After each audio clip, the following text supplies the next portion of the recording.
A long time ago, there was a famous blacksmith who lived in the area. He owned his own shop and sold equipment that was all handmade. One day, he was fortunate enough to start selling everything he produced to the kingdom of Cairo. Amidst an endless war, that was the perfect opportunity for him to elevate his status. With the end of the conflict, this same blacksmith was granted the title of Baron. And this man is the owner of these lands and the father of the young master Romain, who is the protagonist of this story. We see an old man telling this story to a seated boy. Meanwhile, a mustached man standing behind them wonders why the boy is paying so much attention to something that everyone already knows. However, the story then takes us back a few hours. The young man asks if he is the eldest son of the Dmitry family, if they are in the kingdom of Cairo on the Salamander continent, and if the Murim world really doesn't exist. The mustached man affirms this while thinking that the young man has always been odd, but today he really seems out of his mind. Perhaps he's been using some of those strange drugs that have become popular among the rich these days. The mustached man then mentions that a young lady from the Lawrence family is coming to visit them. But as he says this, he reflects on how the young man has been wasting his life over the past 25 years. That's why he's known as the Dmitry family's trash. The man tries to explain the importance and values of the girl, but Dmitry interrupts him, saying there's something more important. He asks for the oldest person in these lands to be brought to him, someone much more important than this young lady, because he needs to learn how to live in this current world. The mustached man is confused as to why a 25-year-old would say something like that, but as a servant, all he can do is obey. The story then returns to the present. The old man says that's all he knows about these places. Dmitry thanks him and says he will give him a reward, but the old man simply responds that it was an honor to speak with the young master. Now Dmitry knows that everyone knows him as Roman Dmitry. However, his true name is Bak Jong-kuk. He's a person from the Murim world who lived a life of wars, conquered everything he wanted, and died in peace at the end. But for some strange reason, he woke up in this body. He doesn't know if this is the will of the heavens or a punishment for not accepting ascension. Suddenly, they hear a noise outside and someone yells for a bastard. A boy gets kicked in the face while everyone watches. Surrounded by thugs in front of a small shop, he bleeds and can't respond,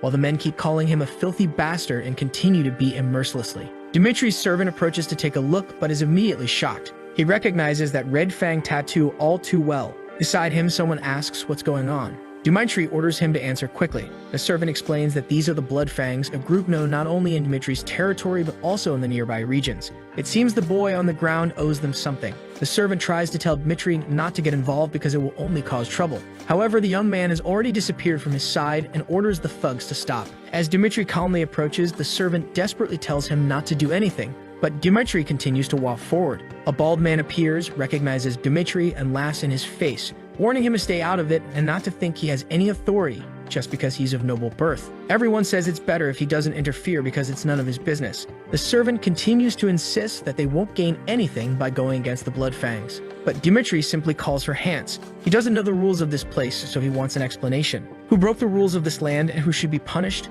Hans hesitates for a moment, swallowing hard with fear before speaking. He says that if the boy really is in debt and didn't pay, he is guilty. However, the Blood Fangs don't have permission to punish someone like this. Worse still, they disrespected the eldest son of the Dmitry family, which in itself is a crime punishable by death. According to the rules of this place, it wouldn't be strange if they were executed for this. The thugs just stare, while Hans wonders if he should have said that. Dmitry then asks if they heard the explanation. He picks up a stick from the ground and declares that as the eldest son of the Dmitry family, he will have to punish them all. The bald man tries to explain that Dmitry is a noble and doesn't understand how the world works. He tells him to look at their shoulder tattoos and warns that if he continues acting like this, everyone will be in a difficult situation. Dmitry only says that this proves what he wanted to know. The bald man, now confident, asks what Dmitry is talking about. The young man explains that from what he can tell, they are nothing but trash since they speak this way about the lord of this land. He advances, saying that he doesn't care about the reputation they have in this place. The thugs are taken aback because they didn't expect the boy to actually attack like that.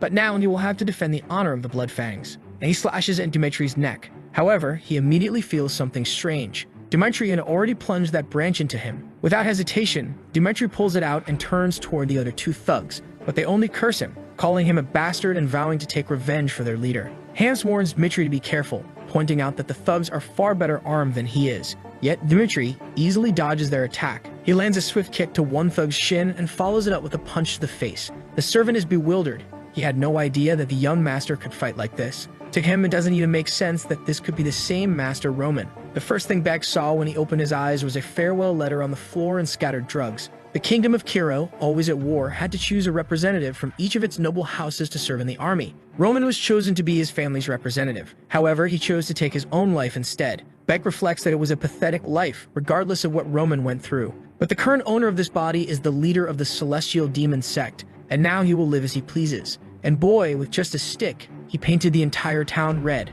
Unfortunately, I'm going to have to censor this part because the boy is just too cruel. Behind him, someone calls him a monster. One of the last remaining Bloodfangs tries to flee, but Dmitry grabs him by the hair, slams him to the ground, and declares that the law must be obeyed. He warns that this last one will be allowed to live as a warning of what happens when the law is disobeyed. He gathers everyone in the town and declares that his name is Roman Dmitry. If anyone disagrees with the punishment he has dealt to these people, they can come find him at any time. Back Jong-hyuk. He reached the pinnacle of the Murim world with incomparable strength. Hundreds of thousands of martial artists were defeated and massacred by him. When the blood of his enemies formed a river, everyone recognized that the celestial demon sect controlled the Murim world. But now in this moment he has to exert himself just to deal with street rats. He calls for Hans and instructs him to notify the guards about everything that happened and to have someone clean up the place. The servant simply replies that he will do it immediately and runs off. Dmitry reflects on how weak and useless this body he inhabits is. He needs to accelerate his efforts to gather information on how to strengthen himself. Just then, the boy he had saved earlier gets up and thanks him for saving his life. Dmitry remembers that this was the boy who was being beaten but tells him that what he did was not intended to help him. The Bloodfangs broke the law and were punished, and that's all. Now the boy will have to explain his situation if he wants to keep his tongue. The poor boy, having just tried to express his gratitude, receives a threat instead. However, he says he will explain. His relatives borrowed money from the Bloodfangs to complete the purchase of some land and start farming. They would have easily been able to repay the amount they borrowed by selling their crops. But the damn Bloodfangs went to the land and destroyed all the crops so that they couldn't pay back the debt. Only later did the boy discover that they did this to blackmail his family and take his younger sister. The boy screams that the world isn't fair because even though they didn't have much, they never harmed anyone. The only thing he begs for is for Dmitry to save his sister. But Beck just observes the boy's eyes. That look reminds him of the Mad Demon, one of the 4 superior kings and someone he also met in a place as wretched as this. He then asks the boy his name, to which he replies, Kevin. With that, Roman says he will look into the situation and take care of everything. The boy shouts his thanks, while Dmitry senses that he will have a long relationship with this boy. The scene shifts to a carriage approaching. Someone inside informs Miss Flora that they are nearing the Dmitry estate. The blonde sighs, saying she understands. It seems she will have to meet this Roman Dmitry. A month earlier, someone shouted in a castle, demanding to know why there is an arranged marriage with the Dmitry family. Her father tries to remind her that their lands have been in terrible condition due to the ongoing war. However, Flora is confused, questioning whether the marriage was decided this way, and worst of all, it's with the Dmitrys, a family full of old miners and a bunch of blacksmiths. She tries to explain something, but her father interrupts, saying all he can do is apologize for being so pathetic. Back in the present, the man in the carriage announces that they've arrived. Flora had hoped that at least the marriage would be with the second son, who seemed to have a promising future. But even that was ruined because Roman himself begged his father for her hand in marriage. She knows very well the reputation this man has for living a life of luxury and pleasure, and now she doesn't understand why they drenched him in so much perfume.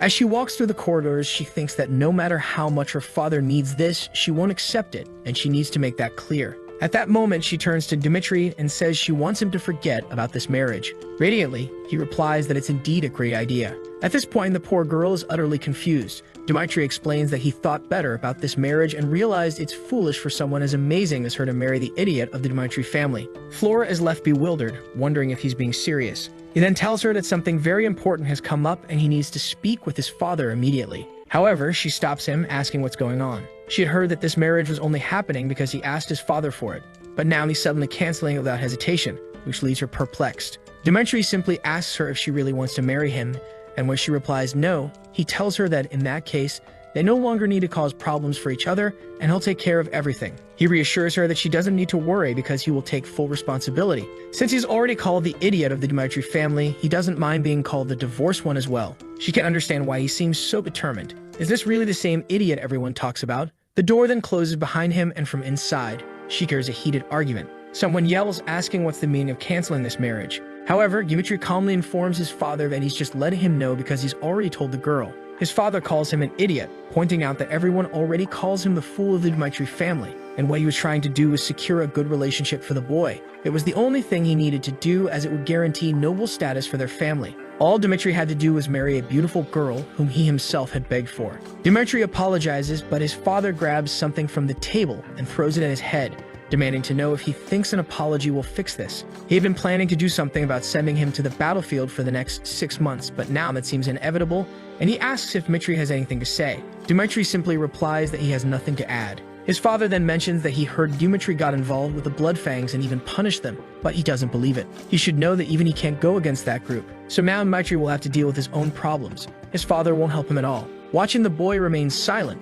his father expects him to kneel and start crying, but Dmitry just responds that he understands and will handle everything on his own. Confused, his father stands up and asks what he means. But Dmitry simply says that the problem was caused by his actions, so he will resolve it and only return once everything is fixed. With that, he closes the door and begins to clean his face. Someone nearby asks if he's going crazy. Dmitry turns to see Flora and questions why she's still there. She tries to warn him that he's going against the Bloodfangs, who don't even fear nobles. If they see him as a threat, they'll probably kill him. She advises him to return to his father, beg for forgiveness, and give up on this. But Dmitry only asks why he would do such a thing. She explains the reasons, but Dmitry interrupts her, stating that it seems she really doesn't know her place. The scene shifts to a few hours earlier, when Hans was dousing Dmitry with perfume to try to mask the smell of blood, and Dmitry was eager to take off the tight-fitting clothes. However, the servant explained that this was the only way to show respect. But Dmitry was thinking about this marriage. He's still adjusting to this world, and this would only complicate his understanding. The servant suggested they go downstairs to handle the situation. Dmitry thought that since the girl had never done anything against him, he had no reason to disrespect her, which is why he intended to end things with as little offense as possible. But now he realizes that the girl never planned to show him any respect in the first place, which gives him no reason to do so either. He then tells her that from his perspective, she seems very arrogant. However, it's ridiculous for her to show concern now when she didn't consider any circumstances while trying to break off the marriage. But when he told his father that he would take full responsibility, that's when she got anxious. He accuses her of wanting to appear like a good person after putting him in this situation. But she needs to understand that at no point did she interfere with his decision. They will now go their separate ways and each will take care of their own lives. He told his father that he would take full responsibility to prevent people from thinking that this was a consequence of the end of their relationship and because he wanted no further involvement with her. This was the first and last time they would see each other. Later that same night, someone tells another to stop drinking. It's Lehana, Dmitry's mother. His father confesses that today, unfortunately, he used violence against Roman again. This is because after becoming nobles, he never wanted his son to go through that situation again. Lehana tries to reassure him, saying it's alright and that their children have grown up healthy. The father acknowledges this, but admits that he still doesn't understand why the boy is like this, especially since Roman was the only one who went through hard times with him. He's at a loss for how to handle Roman. Lehana tells him it's okay. They may have made mistakes as parents, but that's part of life. Yet, even so, they are still the only ones who can correct the boy's wrong behavior. Lehana expresses confidence that the Romero she once knew will help their son get back on the right path. Her husband asks if she's referring to the issue with the Bloodfangs. She nods, saying she surely spoke out of anger, but since he can be a bit headstrong, it might be wise to talk to Captain Jonathan to help the boy out. He then calls for the servant and instructs him to summon Captain Jonathan. The next morning, Roman is walking through the town and Hans is trying to stop him, warning him that the Bloodfangs will likely try to take revenge for what happened yesterday. But Roman simply asks when Hans thinks these men became so powerful. Hans admits he has no idea. Roman explains that in war, fame is what generates fear. Because the Bloodfangs are ruthless, that fear has made them more efficient at completing their missions. Hans then asks if Roman is saying they aren't dangerous or that they are weak. Roman responds that they are only as weak as the amount of fear they can instill in him. The scene shifts to a restaurant where someone delivers a feast they had ordered. Hans is delighted, saying the food looks delicious. However, Roman stands up and says he's going out, but instructs Hans to stay behind, telling him that he'll continue the investigation, but that it would be too dangerous for Hans to accompany him. Hans jumps up, desperately insisting that he cannot allow something like that. Even if it means putting himself in danger, he must remain by the young master's side. Roman pauses for a second and then asks Hans if he really considers himself one of his men. Hans confirms, saying he will always follow the young master. Roman then tells him that he'll withdraw because he can't afford to lose someone as valuable as Hans in such a foolish way and reassures him that he'll be back soon. The poor Hans is left standing there, unsure of what to say but somewhat touched by the boy's words. As Hans runs off, he mutters that now is not the time to dwell on such things. He needs to inform others about this. Roman has realized over the past few days that the Bloodfangs aren't as strong as they seem. The problem is that because they operate in various small groups, it's difficult to eliminate the entire organization. They won't want to punish him publicly, and he can't locate them easily. But if that's the case, he just needs to make them come to him. That's why he deliberately walked through the city with Hans. Besides, today is a Dmitry Knight's training day, so the streets aren't heavily patrolled. This means that if they plan to seek revenge, this is the perfect opportunity. At that moment, a few men call out to Roman Dmitry from behind, and one of them jumps forward, declaring that this is their revenge, and that he will pay the price for getting involved with the Bloodfangs. But then someone calls for the captain. A man with messy hair turns around. It's Hans, running towards Jonathan, calling out his name. Jonathan approaches the servant, asking why he's so frantic. Struggling to catch his breath, Hans tries to explain what's happening with Dmitry and urges Jonathan to find the boy immediately because he's in danger. However, Roman effortlessly dodges the first attack, lands an elbow in the attacker's stomach, making him drop his dagger, and then catches it midair with his other hand. Before the man can react, he's already been struck. Everything happened too fast, and the man retreated, unsure of what had just occurred. The other thugs, seeing their comrade fall, are equally confused. This Dmitry was entirely different from the one they'd heard about. Ronan simply asks what they're doing and invites everyone to come at him at once. Back with the soldiers, Hans is frantically explaining the situation with the Bloodfangs. The soldiers exchange glances, saying it doesn't make any sense for Dmitry to be taking down the Bloodfangs. Hans insists that it's true, and that the boy has now gone up against all of them, making it very dangerous for them to just stand by. Jonathan recalls Romero mentioning all of this and asking for help. He just wants to know why Dmitry, who doesn't even know how to hold a sword properly, is getting involved in such matters. But he gathers everyone and tells them to grab their weapons, warning that they can't let anyone harm the young master. However, he'll be furious if the boy has actually caused trouble with the Bloodfangs. But the poor Bloodfangs were already on the ground. They attacked Dmitry, calling him a bastard, but he easily ducked under one swing and jabbed another in the stomach. Another bald man tried to come at him from the side, but Dmitry simply dodged and landed a kick to his belly. The fool collapsed, and Dmitry asked if it was just the three of them. The man tried to threaten him, saying he wouldn't get away with killing the two of them, but Roman just laughed, asking if he didn't realize that three of them would die. Roman then lightly stroked the man's thigh, telling him that it would be best to answer his questions, starting with who their leader was. The scene shifts to another part of town at the same bar from earlier. Suddenly, everyone inside is startled as Roman returns. The bald man at the counter turns to welcome him. He greets the young master, who responds with a cheery wave. The man wonders why Roman is acting so strange today and why he's even there. The bartender decided to ignore Roman's odd behavior and asked what he wanted to drink. Roman asked for a tear of the dawn. The bartender explained that they didn't serve such a drink there and asked if he wanted something else. Dmitry then requested the strongest drink they had because he had something to take care of in the morning. Earlier, someone had mentioned that everything was connected to the dew of the dawn at a bar in the middle of the city where they took on all their missions. All they needed to do was pass the special code. Roman asked what that code was, and the man had given him the exact code Dmitry had just used. At that moment, everyone fell silent.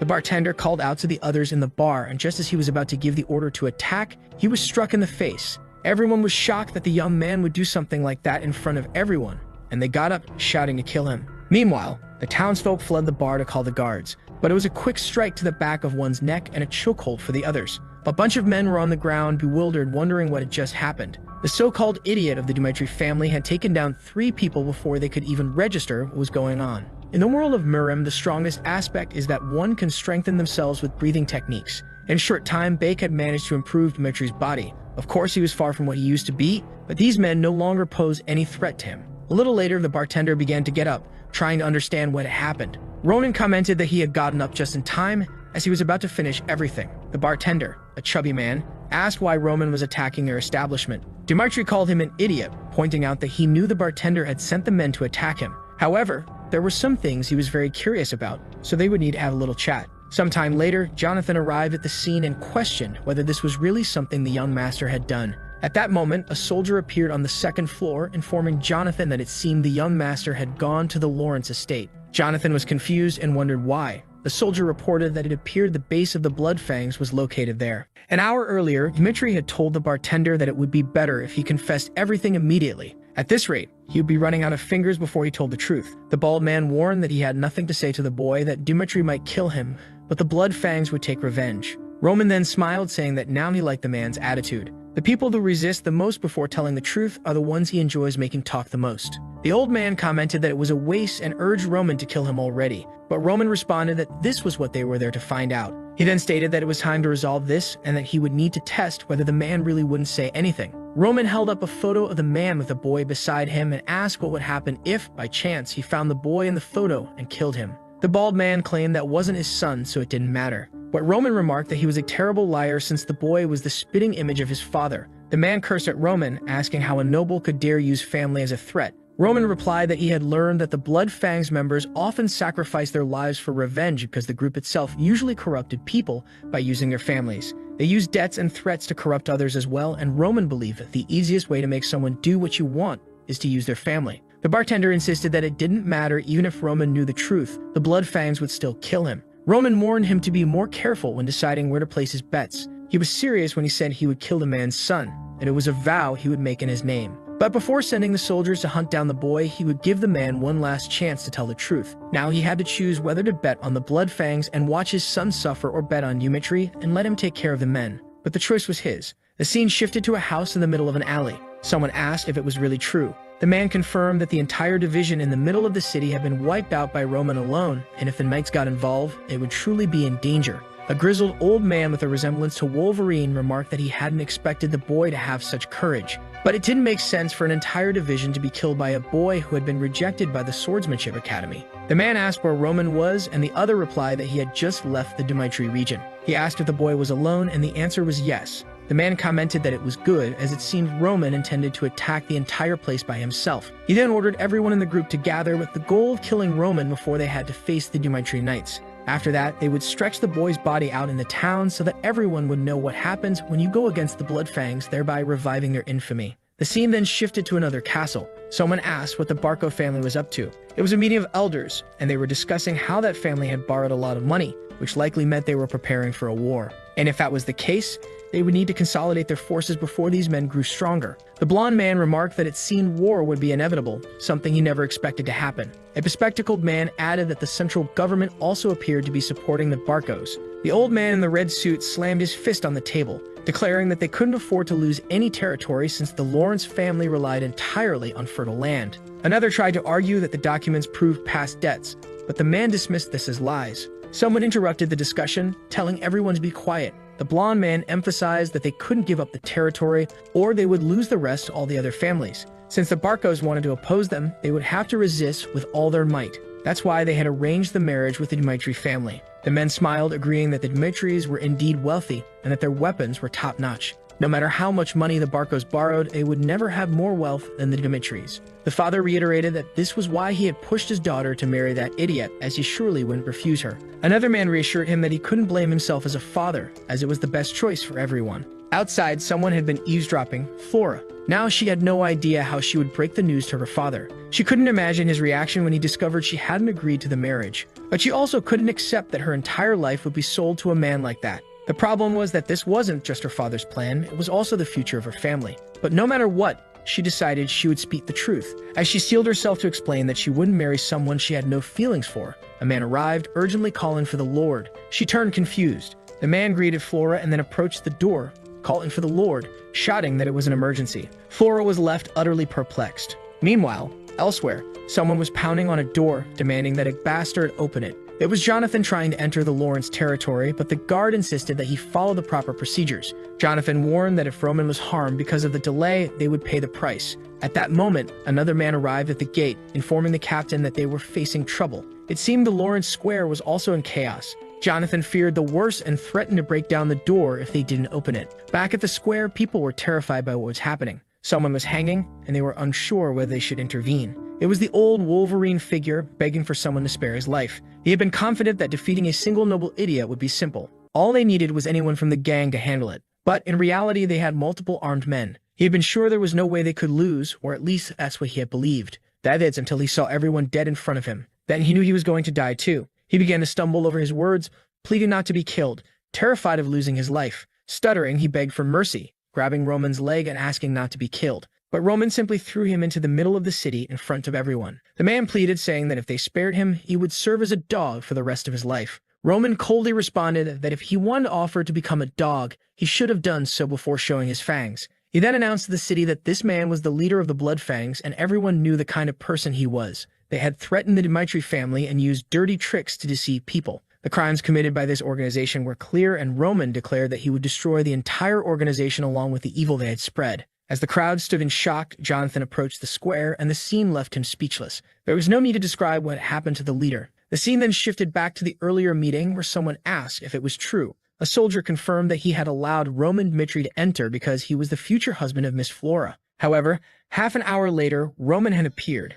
dragging a man through the middle of the city, claiming he was the leader of the Blood Fangs and executed him in front of everyone. The father was left speechless, and everyone else questioned whether this made any sense. The bespectacled man pointed out that killing and punishing someone without the Lord's permission was something that couldn't be ignored. However, the Lord was not overly concerned with the series of problems that were emerging. He was more curious about the fact that the man who was to become his son-in-law had single-handedly wiped out the Blood Fangs. He then ordered that Roman Dmitry be summoned, as he wanted to speak with the boy himself. Sometime later, Roman was escorted in along with the man who had let him in and Jonathan. As a renowned knight, Flora's father immediately recognized Jonathan, which led him to believe that Roman had only managed to defeat the Blood Fangs with Jonathan's help. The eldest son of the Dmitry family then introduced himself. The father decided to ignore the explanations and directly asked why Roman had done something so violent. Roman explained that a few days ago, the Blood Fangs had committed a crime and beaten an innocent citizen. That's when he executed everyone in that very place. Outside, Flora was trying to eavesdrop on the meeting.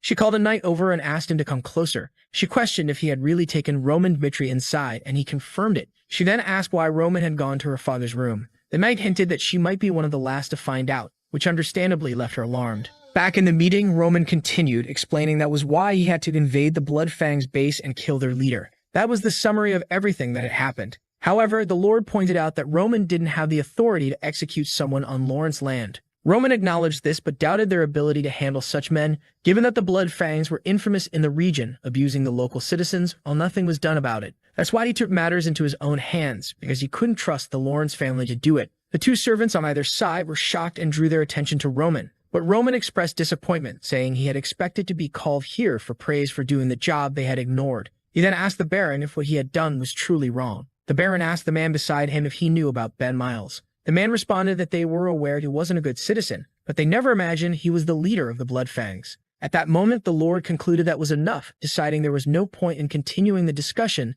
since it wouldn't have been a problem if the Lawrence family had taken care of the man themselves. He then said he would reward the boy and allowed him to leave. With that, Roman departed. The room fell silent, broken only by the Lord's laughter. The man beside him even wondered if the Lord had gone mad. The Lord seemed impressed, never having imagined that this was the true Roman Dmitry. The advisor attempted to argue that they couldn't leave such actions unpunished, but the father dismissed his concerns, saying that it was fine since Roman was going to be Flora's husband. He knew that only someone with such courage could achieve great things. The advisor tried to continue, but the father cut him off, saying he didn't want to hear any more and was pleased that the boy was perfect for his daughter. He then ordered Flora to be brought in so he could discuss everything with her. Meanwhile, on the way back to Dmitry territory, Jonathan remarked that Roman shouldn't have told the whole truth because even though they had gotten rid of the Blood Fangs, a lord seemed to have been left angered. But Roman simply replied that all he did was show that the situation had escalated due to their negligence. And since the lord still didn't know about the canceled marriage, he wouldn't punish his daughter's husband. Jonathan quickly realized that Roman had planned everything, leaving him puzzled as to who this person before him really was. It was clear he was no longer the Roman Dmitry they once knew. A voice echoed in Roman's mind, calling him by his true name, Bak Jong-hyuk, and reminding him that, as the son of the celestial demon, he would have to prove he was qualified to succeed him. First, he would have to survive hunger, cold, and the hard ground. But his father had warned that if he died, it wouldn't matter since he could simply have another son. The only way to prove his worth was to rule over everyone. Of course, Bak had already been beaten down. A chubby kid laughed, saying he thought Bak would be stronger as the son of the celestial demon, but in the end, he was just an arrogant brat. Bak stood up only to be struck in the face again. The poor boy couldn't do anything. The other children, who stayed out of it, just thought he was an idiot. While most children were protected by their families during childhood, Bak had been forced to live in a world where only the strong survived. Back in Dmitry territory, Roman was now relaxing in a bathtub, enjoying a peaceful bath. He couldn't believe how exhausted his body had become from such a simple task. However, it was undeniable that since waking up in this world, he had experienced many things. To defeat the Blood Fangs, he had to kill everyone who stood in his way. Yet he had no regrets, as it proved that he hadn't changed as a person. If necessary, he would torture those who crossed him and eliminate anyone who sought to end his life. This was the life he had always lived, and nothing would change just because he had become Roman. The only problem was that it was becoming increasingly dangerous to go out as he had, and he didn't fully understand how this world operated. Not to mention, his true strength had diminished significantly, and he would need to think carefully about how to act in the future. Suddenly, someone called for the young master from the door, informing him that the Lord wished to speak with him. In the room, Romero asked if the boy had really done all that. Jonathan confirmed it, noting that Roman had changed a great deal. The father remained curious, but the knight insisted that this young master was not the same person they knew. Romero admitted that Roman had always been his greatest challenge. The only son with no notable characteristics, that the only one who had endured the hardships when they were poor. A long time ago, Roman had handed his father a candy. When asked what it was, the boy had simply replied, "It's a sweet." Romero was working in the mines when he saw his son approaching and asked why he had come to such a dangerous place, reminding him that it wasn't safe. But the boy just smiled and said that his father worked too much, so he brought him a sweet to give him energy to work faster and come home sooner. All Romero ever wanted was for his son to be happy. That's why he always favored him and gave him money so he wouldn't be called poor. He never imagined that this would lead Roman down the wrong path. Part of him had already given up on the boy, but hearing that he had taken down the blood fangs filled him with a renewed sense of hope. At the door, Roman asked to enter. Romero thought to himself that regardless of how Roman had achieved it, he had managed to eliminate the blood fangs. If that was the case, he was ready to do anything for his son. This would be his excuse for having failed as a father before. When Roman entered, Romero remarked that he had heard that Roman had taken down the blood fangs by himself. Bake, now inhabiting Roman's body, observed the boy's father. He could see that the man was anxious and full of hope for what he was about to say. Buck knew that if he told the truth, he would be seen in a completely different light. The problem was that accomplishments beyond expectations always came with a price. If he downplayed things now, he might buy himself more time to develop further. As his father continued calling out to him, Bake debated whether to tell the truth or lie.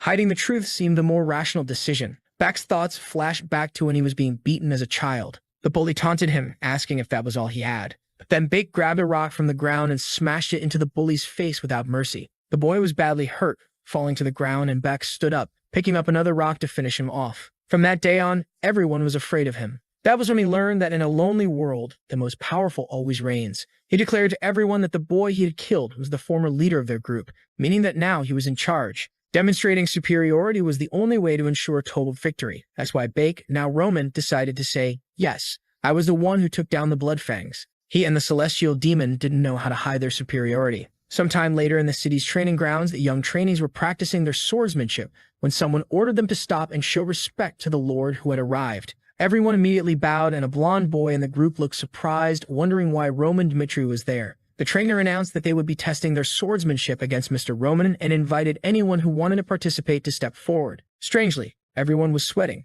and no one wanted to volunteer. The blond boy couldn't understand why everyone seemed so afraid of Roman, or more accurately, why anyone would want to fight the idiot. An hour earlier, when Roman had confessed to his father that he was indeed the one who had taken down the blood fangs, his father asked how he had managed to defeat them. Needing to avoid raising suspicion, Roman explained that he had been secretly practicing swordsmanship. His father asked why he had kept it hidden, assuring him that he would have given him all the support he needed. Roman replied that he was tired of wasting his life and wanted to prove that even the idiot of the Dmitry family could accomplish something on his own. However, Romero found it hard to believe, saying it was impossible for someone to learn swordsmanship on their own to the point of killing those men. Roman explained that the blood fangs maintained their operations through threats, which was why he set a trap to lure out their leader. His father asked how he did it, and Roman explained that the blood fangs always retaliated against weaker nobles, so he used himself as bait. Romero said it was very risky because if they sought revenge, it would be easy for them. But Roman explained that most of the members were kept in line through threats, and he knew that if he could kill the leader,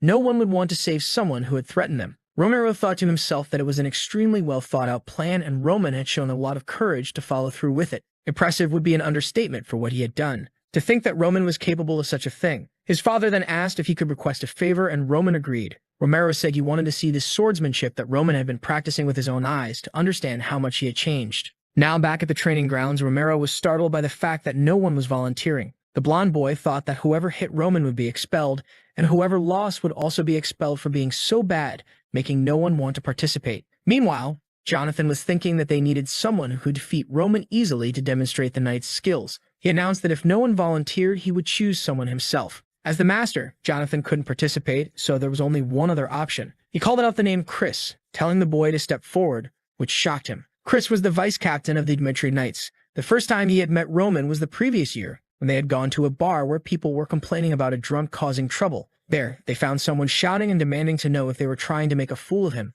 The boy had asked if they really wanted to shut down the place. The attendants apologized and didn't quite know what to do. However, it was the drunken Roman who said that trash like them shouldn't even speak, and he ordered the guy to come over to him once again. They tried to say something, but he threw the bottle against the wall. That's when Chris told the boy that enough was enough, but he just asked who they were. Chris reached out to grab his wrist to get him out of there, telling him he was embarrassing himself. But he received a slap in the face, and Roman asked how a lowly knight like him had the courage to lay his hands on him. Well, with just that slap, Chris already knew that this boy had never trained a day in his life, His strength was at best below the average of a man. He felt sorry for the Lord for having a son like that guy, and he was absolutely certain that this was trash, better off dead. So why were they telling him to have a duel with this Roman? He tried to tell the captain that he didn't think it was a good idea and that there might be other more suitable people for it. However, Jonathan warned that the boy had taken down the blood prisoners, so it had to be him. Chris was about to say something, but Jonathan just cut him off. So he said he understood. Everyone was eager to see the duel, and the two calmly observed each other.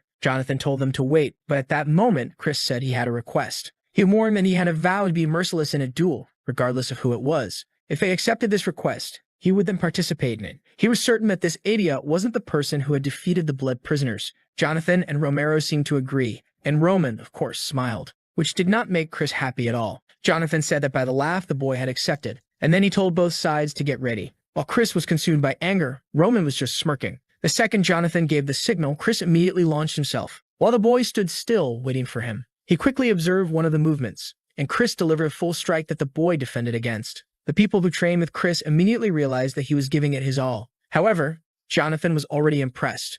The boy had actually blocked it. Chris retreated immediately. He could tell the boy's strength just by the way he defended himself. Not to mention that his stance still seemed completely stable. It wasn't exactly how he expected this duel to go, but he didn't care about that. He would only be satisfied when he crushed this guy. He tried another slash, but Roman simply sidestepped. However, Chris saw this movement. He spun his body to hit him from the side, but the boy defended again. Roman seemed calm, observing the attacks. When Chris found an opening at his back, for him the match was won now. It was just a matter of landing this blow and it would be over. But Roman simply crouched. He saw an opening, and at that moment, Chris knew he was going to get hit. The attack brushed past his face, and the guy even got a new haircut. Terrified, he retreated. He realized how dangerous that had been, while the Lord and the captain couldn't believe it. For the people who trained with Chris, it made no sense that he was losing, and he himself wondered if this was really the skills of Roman Dmitry that he knew. From defense to evasion or attack, nothing was lacking. Could it be that he had really defeated the blood prisoners? Because if so, at this pace, at that moment he said he was overthinking and Roman was still the same idiot as before. But that's when Roman said that was enough warming up, and he said that this time he would go first. And the poor guy hadn't even reacted yet. Too late when he realized it. He managed to defend himself the last second by sheer luck. While he couldn't believe that the boy was that fast, he made a move backward, but Roman kept closing in. All Chris could do was defend bit by bit, and the people around were scared by this sequence of attacks. Chris was having to give it his all just to manage to defend himself. He had to at least find an opportunity to end this, but then he took a hit to the arm that knocked him sideways. He realized he needed to step back, but that's when he noticed Roman was coming at him with an overhead attack. The movement seemed long and slow, and the middle of his chest seemed like the perfect opening, and he didn't hesitate to strike with full force. But it was just a trap from Roman, who easily dodged. He gave a little smile, and at that moment, Chris realized he had fallen into a trap. He knew there was no way he could win at this rate, and the worst part was losing to Roman. That's when he gripped his sword, and an aura emerged from it. Jonathan shouted and told him to stop that. But Chris had already activated the one-star aura. Of course, even Bake was surprised by that, and the arena exploded. The people around couldn't see anything. Romero was worried about what might have happened to Roman. He let out a sigh of relief, realizing that Roman had narrowly avoided getting hit by that aura-infused sword. Chris, disoriented after accidentally using the aura, was promptly struck on the chin for his troubles. Naturally, neither Jonathan nor Romero expected Roman to win, but there was Chris, lying on the ground. Everyone always asked who this new young prodigy of the captain was. The others would respond that he was one of the best they had ever seen. Despite being so young, he was already a 2-star knight. Rumors circulated that he had started sensing mana after just 6 months of training and had reached 1 star in less than 3 years. Moreover, his swordsmanship was said to be incredible. The women were all curious, wanting to know the boy's name. After practice, Jonathan would often say that was enough for the day, but Chris would get up and ask to practice just one more time. That kind of determination excited Jonathan because the boy not only had talent but also worked hard. To him, Chris was a genius. But there was his genius now being thoroughly beaten by Roman, who cruelly watched him lying on the ground.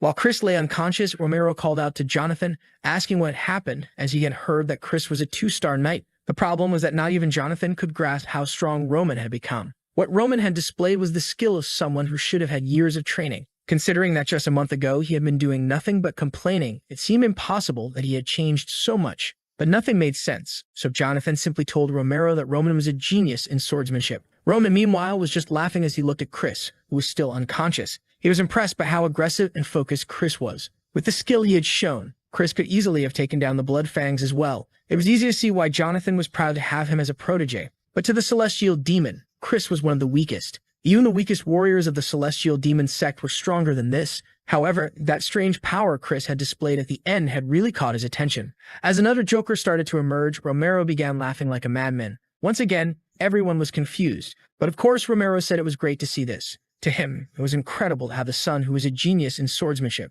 He asked Jonathan if he was sure. Jonathan replied that it was impossible for someone to have evolved so much without being a genius. Naturally, the father was all smiles. He called Roman over, telling him to come closer. Romero said it had been a long time since he had been this happy and that he wanted to applaud his son. To him, Roman deserved whatever he wanted, so he could ask for anything. Roman smiled and mentioned the war that was going to happen in 6 months. His father was already certain that Roman would ask not to go and asked what it was. However, Roman's request was the right to choose whoever he wanted to go with him. Romero was confused and even a bit stunned. He tried to suggest that Roman could return to Flora and back out of this, but Roman simply said that he wanted to go. This surprised his father, who then said he understood. Roman would have the right to take whoever he wanted to that war and anything related to it. Roman then said he had one more request, and his father told him that as long as he acted properly, he could ask for anything. Roman made his second request while looking at Chris, who was still unconscious. When Chris awoke, he asked why he had to teach Roman about aura. Jonathan simply replied that it was the master's order. However, Chris protested, saying this was too much.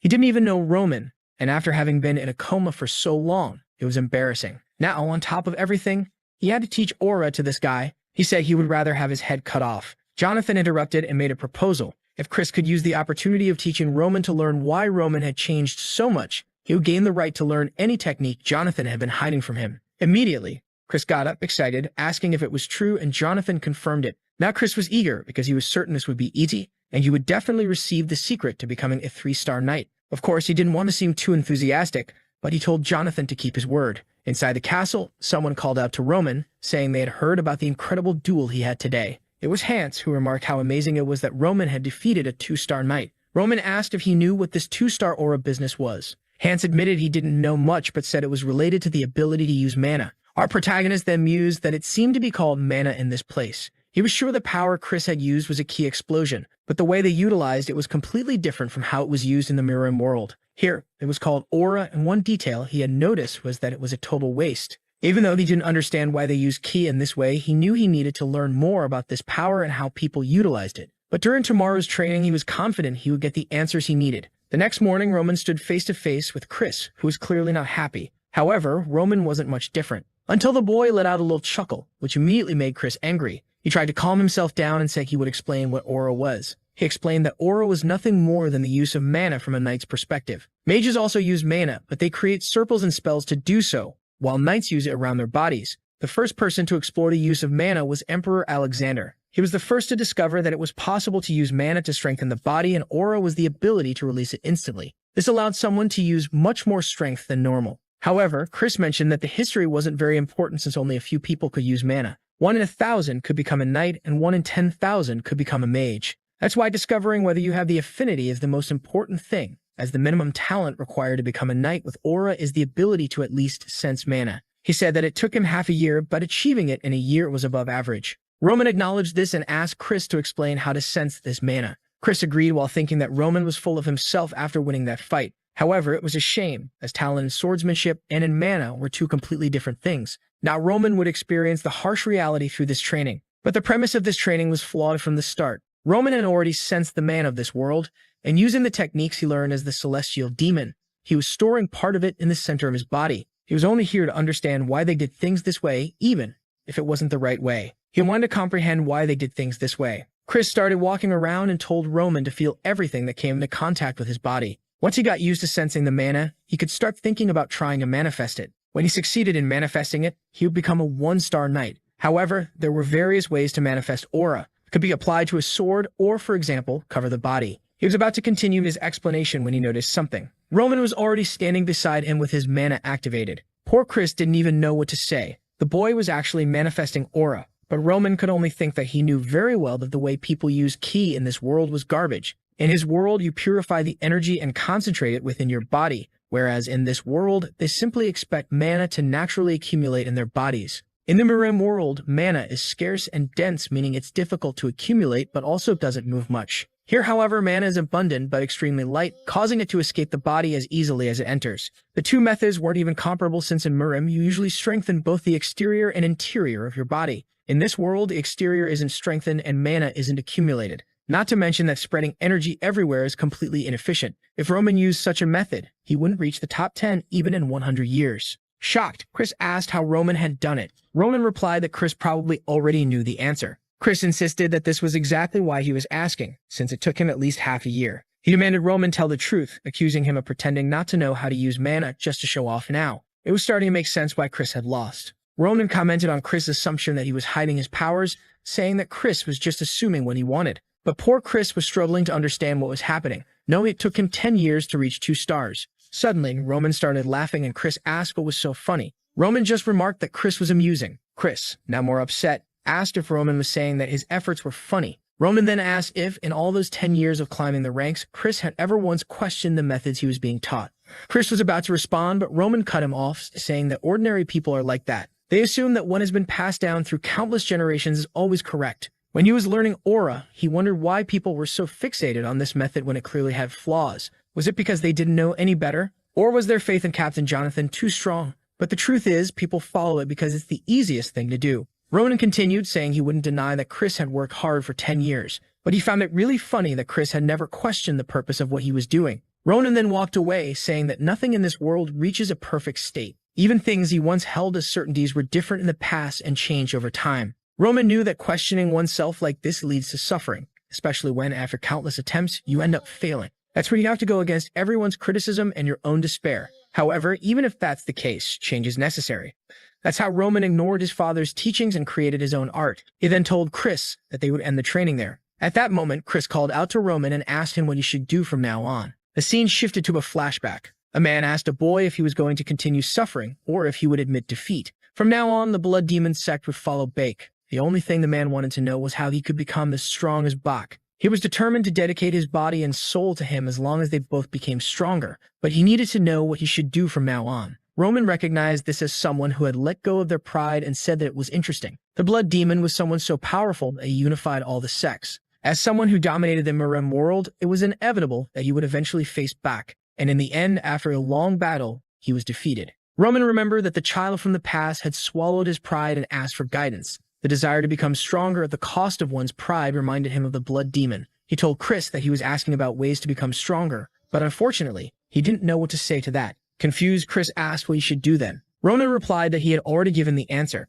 The only thing he couldn't do was blindly follow what he had been taught. If Roman taught him anything, Chris would be following another lesson blindly. So what Chris needed to do was seek the answer on his own. The only hint Roman gave was to stay by his side from now on. In 6 months, Roman would go to the battlefield, where Chris would see him defeating countless enemies and becoming stronger. And if in 10 years Chris was still by Roman's side, Roman was sure that by then, Chris would have found the answer. That same night, Chris lay isolated in bed. He recalled everyone saying that the right thing to do was to train until he began to feel human. He remembered the teachings passed down to him by Jonathan, even the time when he was told he had become a 2-star knight. But Roman's laughter, mocking him for never questioning, filled him with anger. Someone asked what this was all about. Jonathan wanted to know if Chris was sure, as Chris had just said that he would go to the battlefield in 6 months with Roman. Jonathan asked if something had happened, and Chris confirmed that something had. They locked eyes for a moment, and the captain admitted that it seemed Chris had a reason for doing this. From now on, Chris would no longer be part of the Dmitry Knights. No matter what happened, Jonathan hoped that Chris could protect Roman on the battlefield.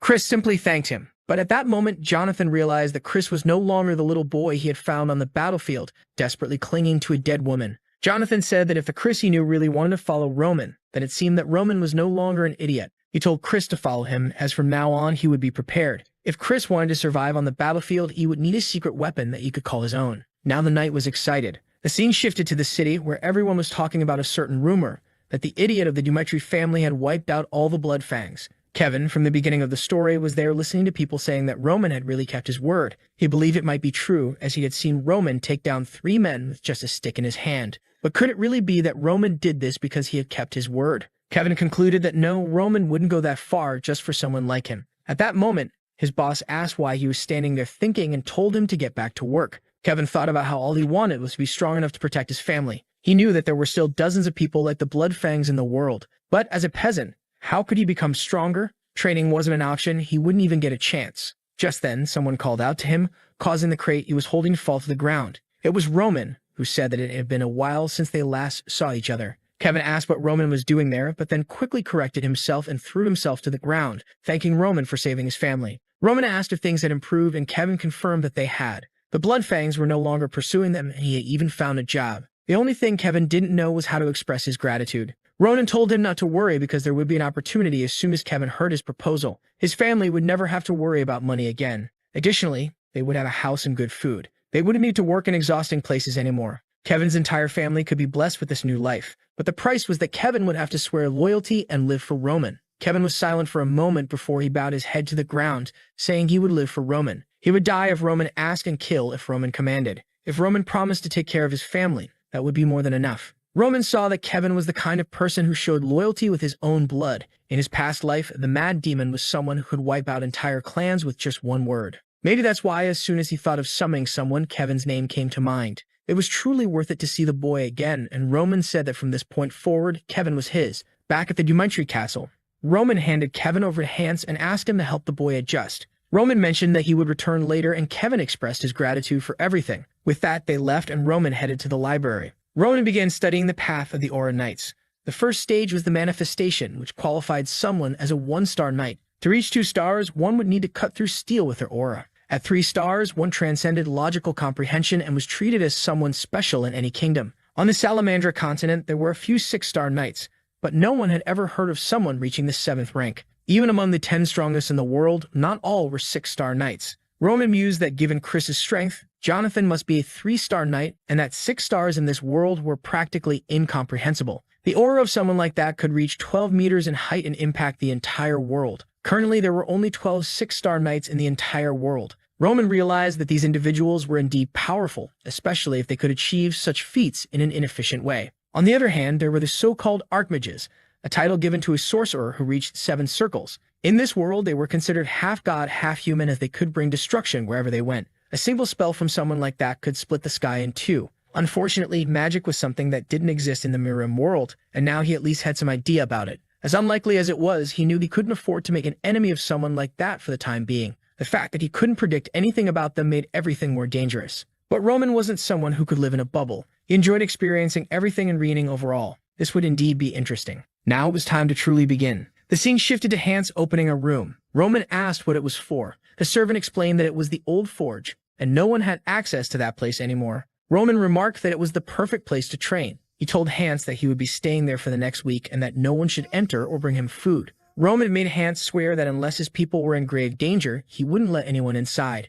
Hesitantly, Hans agreed. With that, Roman was left alone. He noticed that the room was filled with straw because Hans had put it there to make things more comfortable. Roman appreciated the gesture but preferred to do without it. All these days, he had been accumulating energy in the center of his body, but it was time to start developing the techniques he used in his past life. He activated the first stage of the Celestial Demon's Arc. First, he would circulate all the energy to remove impurities from his body. The cultivation process was aggressive, with blood pouring out everywhere. Roman knew this would happen, which is why he had accumulated the right amount of energy. He didn't have time to waste and needed to regain his past strength as quickly as possible. The first stage of this technique was called the human stage, and it was the first step toward his goal. The scene then shifted to a week later. A bald man offered to bring tea and drinks for Count Lawrence and Miss Flora. The Lawrence entered and asked where Roman was. The bald man explained that Roman was currently handling some business and then closed the door, leaving them inside. Lawrence remarked that it was clear they weren't welcome there. He told his daughter they would have to wait and instructed her to sit down. He then called her by name and explained that he had arranged this meeting to reverse the mistake she had made. Flora replied that she understood perfectly. Back in the moment when he had shouted upon discovering that she had broken off the engagement, Flora explained that she had already discussed her situation with Roman and even tried to follow her father's advice. But he interrupted her, calling her by name and reminding her that he had always believed she was an intelligent child, so he hadn't expected her to do something like this. She needed to understand that the Barco family had borrowed a large sum of money from the bank, which meant that a war would soon begin. The marriage with the Dmitry family wasn't just a decision. It was inevitable because they were the only family capable of standing against the Barcos in this region. Flora argued that the Lawrence family wasn't weak and questioned why they thought they couldn't win without the Dmitrys. Her father explained that the government had approved all the documents without even checking anything. And if the bank itself had lent so much money, it showed that this matter had already escalated beyond these families. This battle was designed for them to lose, and they would use that defeat to take everything they had. He would lose the land, the honor, and even her, who was known as the flower of the Lawrence family. In the present, Flora reflected that she knew all of this. She understood the decisions and why her father had made them. Yet she had ignored it all for selfish reasons. She needed to wake up to reality since she couldn't live like a flower forever. Meanwhile, Renzo was wandering around, wondering what he should do. As soon as Roman appeared, he would have to tell him that Flora had been waiting for him since the morning. The problem was that it was already late afternoon, but at the same time, Roman had also told him not to disturb him. Finally, the door opened. Renzo, all radiant, called out for the young master, but he was in for a shock. However, the scene shifts back to Lawrence. He already expected this treatment because of Flora's mistake. He knows that the Lawrences need this political marriage, but even so, this didn't sit right with him. Suddenly, he stands up and Flora calls out to him. He announces that he's going to sort this out and find Baron Dmitry on his own. Someone calmly takes a few notes. Then suddenly, Lawrence opens the door and asks why he's making a visit and waiting so long. If he's dissatisfied, he could have just said so. He never expected the Dmitrys to be so petty. However, Romero is just standing there observing. He says he understands what he said, but asks if today's meeting was scheduled in advance. The Baron mentions that he understands that he showed up unannounced, but it's been a week since he's been asking to speak with Roman. If, at least, they had refused from the start, they wouldn't have been offended. However, Romero asks why he would refuse a visit from the Lawrences.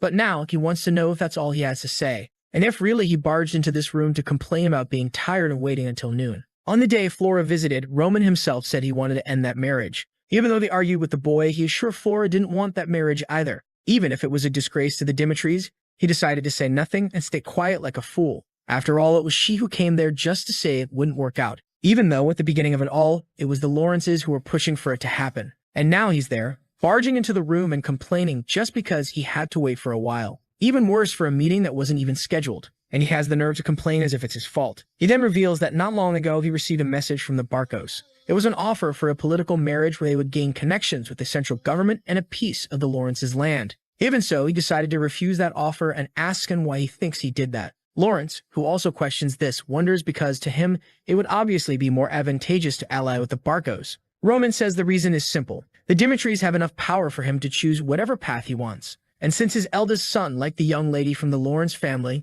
that was the reason he opposed the Barcos. At that moment, Lawrence realizes he messed up because of his foolish ego. The father says he understands his son's reputation for being an idiot, and that the fame of the two doesn't match. But even so, he needs to keep in mind what kind of family they are. Roman's name completely changes the moment the Dmitry family is associated with him. And that's why those who should be desperate for this marriage aren't them, but, in fact, the Lawrence family. Or perhaps did he misunderstand something? Suddenly, Flora remembered the days she used to go to the academy when she was younger. That was the place where many children from renowned families went to build their knowledge as nobles. However, there was one family from the north that had only one person there. The boy was so quiet that one could question if he really existed. That was the son of the Joel family. In a place where the children believed they were treasures born into this world, he was distant. Until one day, he made a small mistake. For the other children, that wouldn't mean anything, even if they made big mistakes. However, in his case, it resulted in a disciplinary committee. And on the day the teacher scolded him, a father approached and apologized. He begged for his son to be forgiven and said he would teach him better. At that moment, from a distance, she could only think of one thing. She felt sorry for him. However, right now, all of this seems funny to her. The Viscount apologizes and says he has nothing to say. Meanwhile, Flora realizes she had no right to feel sorry for that boy. And the Viscount says his daughter made a mistake out of immaturity. At that time, Joel was weak, and this is the same case for the Lawrences today. Once again, the father apologizes, saying that his entrance was disrespectful, and Flora understood that the weak had no choice but to bow to the strong. It was then that she began to lean forward to apologize to Romero. However, at that moment, someone entered. From the door, they announced that Master Roman had arrived, and Flora realized she had learned this lesson too late. Roman had dyed his hair white, and he was all dark now. He entered the room and announced that Roman Dmitry greeted his father. Everyone was confused, and the father asked if he had finished his training. He said yes, so he replied that they could discuss it later. He was called there to discuss the marriage with the Lawrences. All of this had started because of a decision he made, so he would respect any choice he made. Roman quickly understood what he was trying to say. He knew the significance of the alliance between those two families. At this moment, when the Lawrences are in danger, the wealth of the Dmitrys would serve as protection. The father asks if he requested this marriage even knowing that. Roman said that at the time he thought that was enough of a reason. However, everything changed when he met her for the first time, and she immediately talked about canceling the engagement. She had certainly heard the rumors and decided she wouldn't marry someone like him because of that. This means that all of her decisions were based on what others said. Regardless of how society judges them, he wants to be with someone who only believes in what they experience and see. And it is for this reason that he votes to end the engagement. At that moment, the room fell silent. Lawrence thought that now it was the end of everything, as this marriage was the last card they had. No other family would accept a political marriage in this situation. This means they would have to solve their problems with their own power. The problem is that if the Dmitrys and the Barkos really combined forces, it wouldn't stand a chance. He needed to do something to at least prevent that. He then bowed and said that the Lawrences took full responsibility for this. As an apology, they would no longer collect any taxes from a Dmitry merchant passing through their territory. He knew this wasn't much for someone as wealthy as they were, but it was a way to show they were sorry. Romero said he couldn't accept that, as the Dmitrys couldn't profit from his son's future. All they would need to do is announce that it was Flora who canceled, and they wouldn't join forces with the Barkos. Lawrence simply thanked him. Of all his fears, this was the greatest. And with that, they left the room. Not before he looked back just to see Dmitry standing there. If he had known the potential of this young man a little earlier, he would have been more assertive when he spoke with Flora. In the end, he too had made a big mistake. Romero then called Roman and asked what had happened to him in the past week. In that training, all he did was remove impure energy to advance the human state. This is the basis of the techniques he created, and it's nothing impressive in the Murim world. The problem is that, since this place has abundant mana, it accumulated in the body, and the purification of something like that created a miraculous effect. From his outward appearance, like the skeletal changes, it was evident that he had become a different person. He then simply tells his father that he achieved an awakening on his own, and that this change occurred because he started to feel mana flowing through his body. Romero was startled since this was supposed to take years. He had heard of a natural phenomenon where mana starts to circulate, but it had happened to very few people. However, the boy was achieving one feat after another since he managed to take down the blood fangs. All of this defied logic, but he couldn't forget that the boy was still his son. Romero then said that regardless of the challenges he faced, he would not leave him alone. And the boy should never forget that his name is Roman Dmitry, because his father would always support him. At that moment, Baker recalled a flashback. On one of the days when he was being trained, his father always thought he was a pathetic bastard. The man in front of him wasn't cold or cruel. He didn't even push him to the brink of death. He then thanked Romero, while thinking that it wasn't so bad after all. When he left the room, someone called out to him. It was Flora, all awkward, not knowing what to say. She apologized for judging him so hastily and causing trouble for both families. He simply walked away, saying she didn't need to apologize. After all, he hadn't planned on accepting it from the beginning. She continued, saying that she understood he didn't like it. Even though it was something meant for both of them, she was the one who decided to break that promise. However, there was something she wanted to say while she still had the chance. The reason she broke off the engagement, it was at a social gathering in the north where the nobles gathered. The moment they found out she had been promised to the Dmitrys, they started spreading all sorts of terrifying rumors. And the worst of all was discovering that he and Roman Dmitry used drugs. This one came from Dare. She knew that drugs eat away at reason and intelligence. She just wanted him to know this. She didn't know if they were true or false. It's just that she couldn't ignore it. Roman cut her off and said that whatever happened didn't matter since it didn't change the relationship they had. She didn't need to worry about him anymore. The poor thing was left there abandoned. Later that night, she had a conversation with Hans. He found it strange that she mentioned drugs since he didn't feel anything like that in this body. Even though there were some impurities, that metamorphosis had already removed all of that. He then called for Hans and asked if he had ever heard of him using drugs or doing anything like that. The guy was all confused, unsure if he should answer or not, but Roman said he wouldn't reprimand him. He was just trying to understand better the choices he had made in life. Hans, excited, said that not with his own eyes. However, there were moments when he thought the boy's behavior was a bit strange. Roman then asked when that was. Hans explained that the last time was 15 days ago when he saw him returning from a social gathering. Nothing major happened at that place, but the moment he returned, he seemed to be in a strange state. After that, he seemed to have lost the will to live and stayed in his room all day. Not to mention that every night he asked for an excessive amount of alcohol. This was one of the reasons Hans suspected he was using drugs. But now that he thinks about it, it really seems like a foolish idea. He remembers Flora mentioned those noble gatherings and asks who organized that party. Hans says it was the eldest son of the Barkos named Anthony. Roman begins to realize that all of this is very suspicious. The moment others find out he's going to be her fiancé, he suddenly takes his own life. Now he has a rough idea of what happened. There were some things that bothered him about Roman's death. In the message, it only said that he was afraid to go to battle, and that's why he took his own life. However, at that time, the marriage to Flora had already been decided, but he didn't mention anything about it. Not to mention that it would have been extremely easy for him to avoid the war with this marriage. But even with all of this, he took his life out of fear. Something about it didn't make sense. Roman then asked if he and this Anthony had always been close. Hans said they had been friends for a long time, but recently things didn't seem to be going well. It started when that marriage proposal with the Lawrences came up, because that would create a huge obstacle for the Barkos who wanted to conquer the Lawrence lands. And the quickest way was to prevent that marriage from happening. This confirmed to Roman that these guys were behind that letter. Hans then mentions that a few days ago, another letter with an invitation to a Barkos party arrived. This makes Buck curious. Hans explains that he didn't deliver it because Roman was in isolated training and asks what he should do with it. Now Roman laughs because it seems these guys are underestimating him. And that's one of the things the celestial demon hates the most. He asks when the party will be, and Hans says in 2 weeks. With that, Roman orders him to inform him that he will definitely attend. The scene shifts to the next day. Kevin is being guided to speak with Roman. However, Hans had already warned him not to be surprised by his change in appearance. He entered and asked if Roman had called for him. Roman turned and confirmed. But at that moment, Kevin was startled and asked what had happened to the young master. Beck ignored this and asked if he was adjusting. Kevin said yes, that the place was very good, and he had no problems. However, there was just one detail. He was still trying to understand what his role would be in this place. He offered to live for Roman's sake, but he didn't know what an ordinary and commoner like him could do.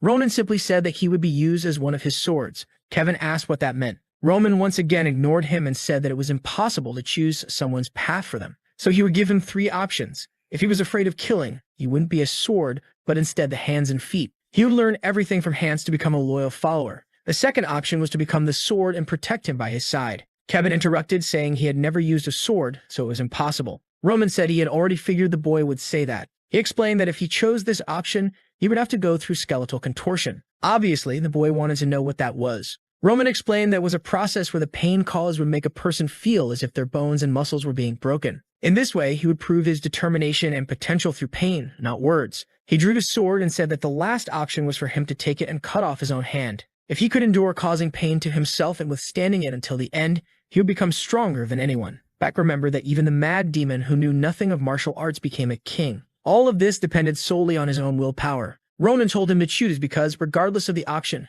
he would make it worthwhile. The only thing he was choosing was how he would be used. In an abandoned cabin outside Dmitry Castle. That was where Kevin was born. He was young and had to work to survive. Since he always had to help with everything, there was nothing he didn't know how to do. However, his life changed. No matter how much effort he made, there was always someone to take what was his. That was the life of someone weak. And that's why he couldn't forget what he saw. The overwhelming strength of Roman that day. He couldn't understand what cutting off his hand would explain. Nor this business of destroying one's own body. However, if that meant becoming as strong as Roman, he said he would do it. The boy Roman was just watching, and Kevin prepared to make the cut. He took a deep breath and raised the sword. At the moment, he shouted and went to make the cut. Meanwhile, outside, Chris was talking about how he decided to follow the young master. But right after that, he decided to enter isolated training. He found Hans and asked where Roman was. Hans said the boy was training with Kevin but warned that no one was allowed to enter. Chris had never heard of this kid and asked who this Kevin was. Man, I thought he wasn't going to cut it. But the boy really did it, and Roman just stood there watching. But at night, Hans saw the sword and asked why it was covered in blood. But the boy only said there was nothing to worry about. That blood wasn't his. The truth is, Roman planned to put the boy in an illusion. That was the charm of the demon's illusion. The problem is that he made the cut before he could activate it. If he hadn't done something, the boy would have really cut off his entire arm. There were still 2 weeks until the party, and 6 months until the war. But Roman was eager because he had a lot of people to teach. Soon he would be very busy. In a room, he said that the mana cultivation technique he was going to teach was very dangerous. Kevin asked if he was really going to learn about mana. Roman simply said yes, but in reality, what he was going to teach was a technique from the mad demon himself. It was a spiritual art that consumed the user's mind in exchange for power.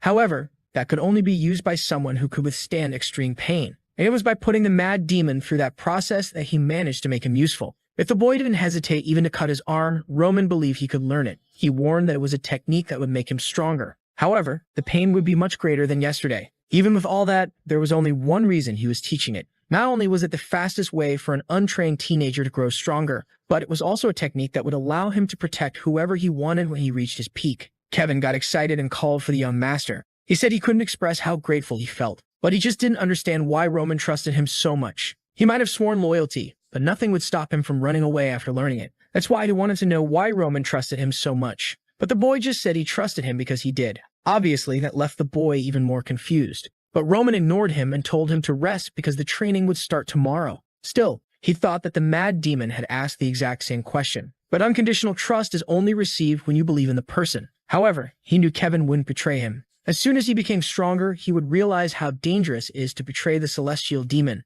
It makes sense, right? Who would dare betray that guy? The next day, they were already practicing. Roman was teaching him the step-by-step of swordsmanship, how to maintain focus on each movement. Meanwhile, Chris was watching everything from the side. He was dying of boredom and didn't understand any of it. Why was Roman teaching swordsmanship to a guy who seemed to have no talent at all? Or worse, why wasn't he learning anything? He thought he'd get stronger if he followed this guy, but he was being treated like he didn't even exist. Maybe it would be better to go back to his master and ask to be accepted again. But he decided that for now, he'd wait a little longer. And so a few days passed. He threw his gloves on the ground, walked up to Roman, and called out to him, saying it had been 2 weeks since he decided to follow him. In the first week, he did the isolated training, and now in the second, he was there being ignored while he trained Kevin. He apologized for how he acted in the beginning, but he wanted to learn anything. Roman looked at him and said that he had already told him to learn just by watching. Obviously, Chris had no idea what he was talking about, but Roman warned that everyone has their own way of learning. Kevin didn't know anything, so until he reached a certain level, he needed to train.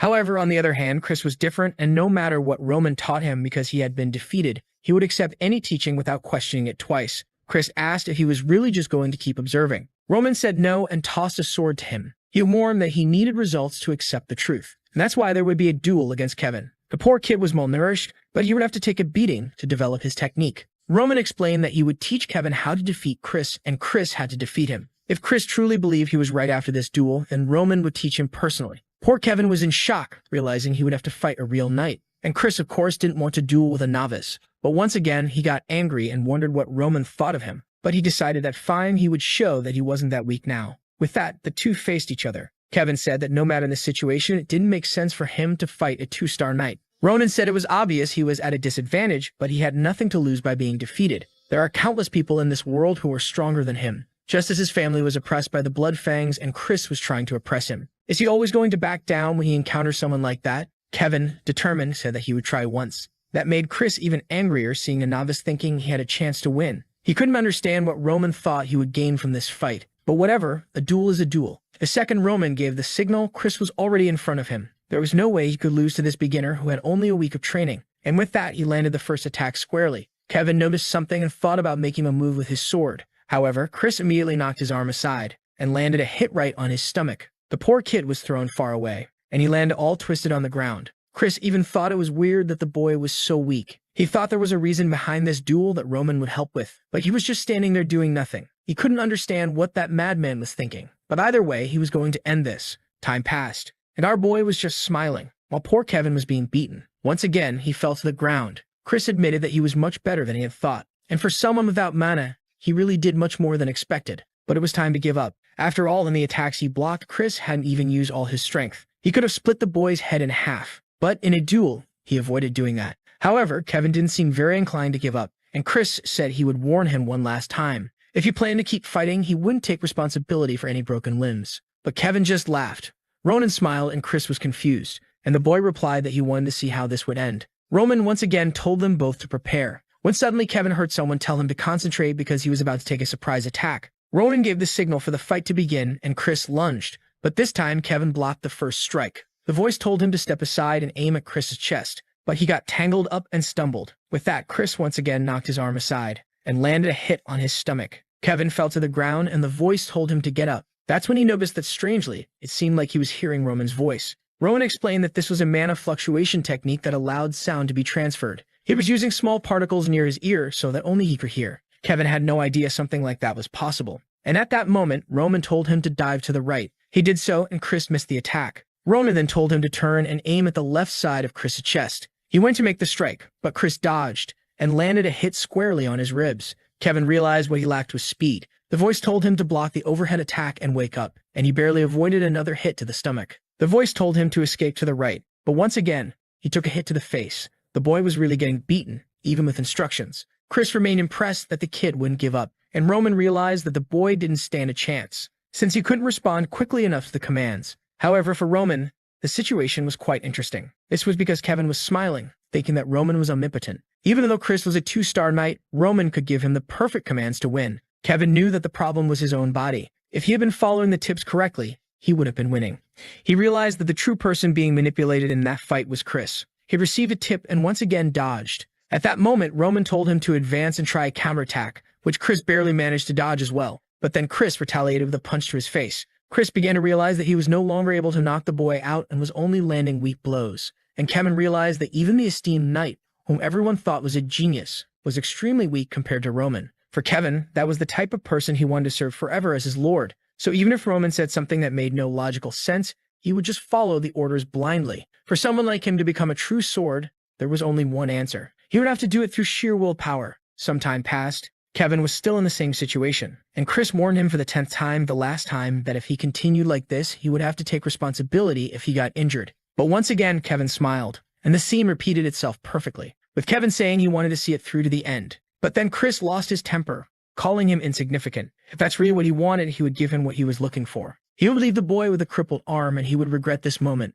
But Roman warned him to take a step forward and stop the attack halfway. The strike had to carry all the force he had, and Chris soon realized he had put himself in a bad position. However, he managed to move aside. Chris couldn't believe the kid had the courage to step forward in such a situation. And Roman told Chris to calm down because it wasn't over yet. He had to turn and go forward once more, and there he was obeying blindly. But Chris got angry because the attack was slow and full of openings. But he was startled. Once again, Kevin had set a trap and dodged, and now it was Chris who had no way to dodge. And with that, the strike was made. Roman was just smirking, and Chris couldn't believe it. He had almost been defeated by a boy who had been training for a week. Angry, he got up and struck Kevin's hand, making him drop the sword. Exhausted, the boy fell to the ground. Roman was just standing on the side, watching. He was impressed that Chris had really noticed that the second attack would be a feint. Chris only thought that the boy was a crazy fool. But Roman walked over and said that indeed Chris had won. So if he wanted, Roman would personally teach him from tomorrow onward. But the choice to learn would be up to him. Sometime later, Chris was worn out. He had no idea why he accepted that fight. He had nothing to gain from it and almost lost in the end. That last move was strangely similar to the one Roman used in their first duel. But what if he hadn't had that experience with Roman? Maybe he wouldn't have beaten Kevin without using mana. With that, yet another wild card in the story started laughing, saying that the day had matured with just that one experience. The next day, Roman asked what he would do. That's when Chris said he didn't want any more teachings, because he would grow stronger just by being by Roman's side. That duel taught him a lot, since Kevin's decisions were always the right ones for each situation. He thought the boy hadn't received any instructions, but in reality, he was wrong. Just by trying to understand Kevin's decisions, his mind was already filled with a wealth of teachings. He didn't know what had happened. But Roman was on a level that even Captain Jonathan couldn't reach. If that's the case, until the moment he becomes stronger than Roman, he will observe everything. While our boy smiled, Chris was there looking at him with pure hatred. But Roman simply said that today they would continue with the training. A few days passed, and the date for the Barcos social gathering arrived. A week before that, observing a painting, someone asks if they heard about it. The fact that Roman Dmitry canceled the marriage with the girl from the Lawrence family. A guy comments that apparently it was Flora's mistake. But people seem to believe that her father just felt sorry for her when he saw the appearance of that Dmitry idiot. Owen says that's crazy, considering they're about to go to war with the Barcos. And the man next to her responds that it just proves the eldest son of the Dmitrys is worse than they thought. A maid mentions the fact that he supposedly defeated the Bloodfangs. But another says that's probably a lie just to cover up the end of the marriage and avoid embarrassment. Meanwhile, someone is dying of laughter, saying he can't believe it's so easy to manipulate the boy into breaking the marriage. He asks the butler if the boy will attend the party, and he confirms it. It's Antonio Barco, who says everything is going exactly as he planned. He's very excited for the coming week. On the day of the social gathering, Roman is questioning whether he really has to wear something like that. Hans says that since it's the first meeting after breaking the engagement, he must wear something amazing. He tells a long story about how incredible and expensive those clothes are, but he already knew the boy wouldn't wear them, even if he had spent his whole life preparing that outfit. Roman smiles at this. He says that if Hans puts so much effort into it, then he will wear it. Meanwhile, in front of the carriage, Chris says the boy is taking too long. At that moment, he comes running, apologizing. It's Kevin, who now indeed looks like a child, saying he didn't know how to put on armor. Chris asks why he's like that, and Kevin explains that there was no armor that fit him perfectly. Chris, however, couldn't forget that he almost lost to this kid just because he received help from Roman. The poor boy was all clumsy and didn't even know how to put on a helmet. But at that moment, Chris told him to pay attention. They were not only Roman's escort, but also the face of the Dmitrys. This meant their reputation also depended on the actions they took. Kevin said he would keep that in mind. Sir Knight. Chris loved being called a knight and beamed, saying it was good to know Kevin had learned. The scene then shifts to a castle. Inside, many nobles were gathered, all from the most distinguished families in the region. One of them, holding a glass, asked if it's true that Roman will really show up. It's really funny that he's showing up after breaking the engagement that he himself wanted, especially knowing that the Barcos are targeting the Lawrences. A girl says that's why everyone considers him an idiot. Now the Dimitri's position had become completely ambiguous, all because of Roman. Another commented that at least he was going to participate, apparently to try to clean up the mess. The blonde girl asked what this Roman Dmitry was like. The guy next to her just said that he leaves a terrible impression since he's not powerful, not handsome, short, and weak. Another comments that any woman would try to break the marriage if forced into it. At that moment, the butler coughs in the middle of the room and announces that the eldest son of the Dimitrys was arriving. With that, our boy appears, obviously shining with his platinum hair. No one could recognize him. The girls were all flustered, wanting to know if that was the Roman Dmitry. It didn't make sense for him to look so different, since he was shorter than everyone before. Not to mention that even his hair was different. The blonde girl was now standing there, taken aback, and immediately headed toward him. She said it was an honor to meet him and introduced herself as Sophia from the Gristle family. She said that perhaps he hadn't heard of her family since they were small, but her father dedicated his entire life to the kingdom of Cairo. Roman said he indeed knew them, and she was impressed. Ronan mentioned that it was impossible not to know a family with a history of hundreds of generations. Some time before, Hans had given him a book about all the families in the northern region, but he questioned Roman why he wanted that out of the blue. Roman responded that it was the least courtesy to know a little about the people he would meet. He would know the legacy of each person there and where they came from. That was an effort required for him to win the favor of others, especially for him, who was considered the Dmitry idiot. The boy studied extensively because he even knew they were famous for the quality of the wood they produced, and that one of her brothers recently learned to sense mana. He said he truly congratulates them on these achievements. People were just observing the conversation, wondering what on earth was going on. At that moment, another man introduced himself as the magnate of the Volt family. Roman said it was a pleasure to meet the eldest son of that family. He knew that Viscount Volt had achieved various victories in recent battles. The young man replied that he was grateful that Roman fought that way. Another person with pink hair came to introduce herself, saying that he had changed a lot. But the young man said that Lady Eris was as beautiful as ever. With that, a lot of people continued talking to him, all with smiles. Another approached and said he had judged him wrongly until now because he always thought he was drunk. Roman said he had been thinking of drinking, but if that was the case, he would abstain for a bit. Suddenly, the butler called for Roman and informed him that the young master was calling him to the back room. Finally, Roman was about to discover who was causing trouble for him. Outside the gathering, it was full of knights. Each of those families had brought their soldiers.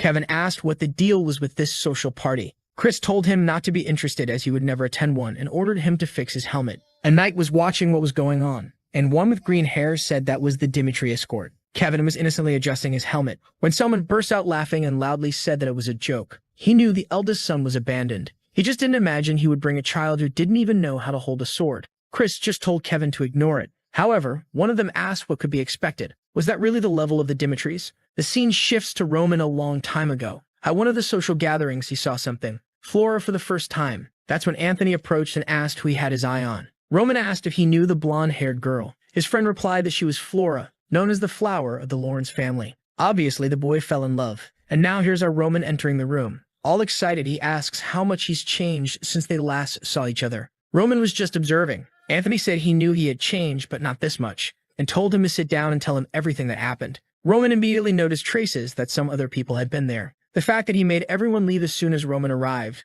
meant he had a secret to share. Since Roman decided to make the guy comfortable, Roman then said that he wasn't sure either. He spent a fortune to make some changes in himself, and now, even he had lost track of how much he had changed. But in any case, it was good to see his old friend. Anthony was just observing, and said that indeed, it could be seen positively. He didn't know what the boy was thinking back then. Roman asked what time he was talking about. Anthony mentioned the time he was caught sleeping with his cousin, when he was already promised to the Lawrence daughter. It was truly an incredible time. He found it crazy that he would go so far with his future marriage considering that happened. But if he was here today at this party, it meant he wanted to accept the proposal. And he assured Roman not to worry, that he would keep it a secret. They should discuss his marriage to the Barco family. That was information Roman had no idea about, when suddenly, he felt something strange, and seemed to recall a memory. He remembered betraying Anthony Barco, and begging his father to create a political marriage with the Lawrence family. But even so, he didn't want to avoid his friends, and would use this chance to rebuild the relationship he had with them. That day, Anthony introduced him to Emily Barco. He asked if it was okay for her to drink with them there that day. Roman said Cindy here was part of the family. Anthony told them to serve Roman, but he said he knew how to serve himself.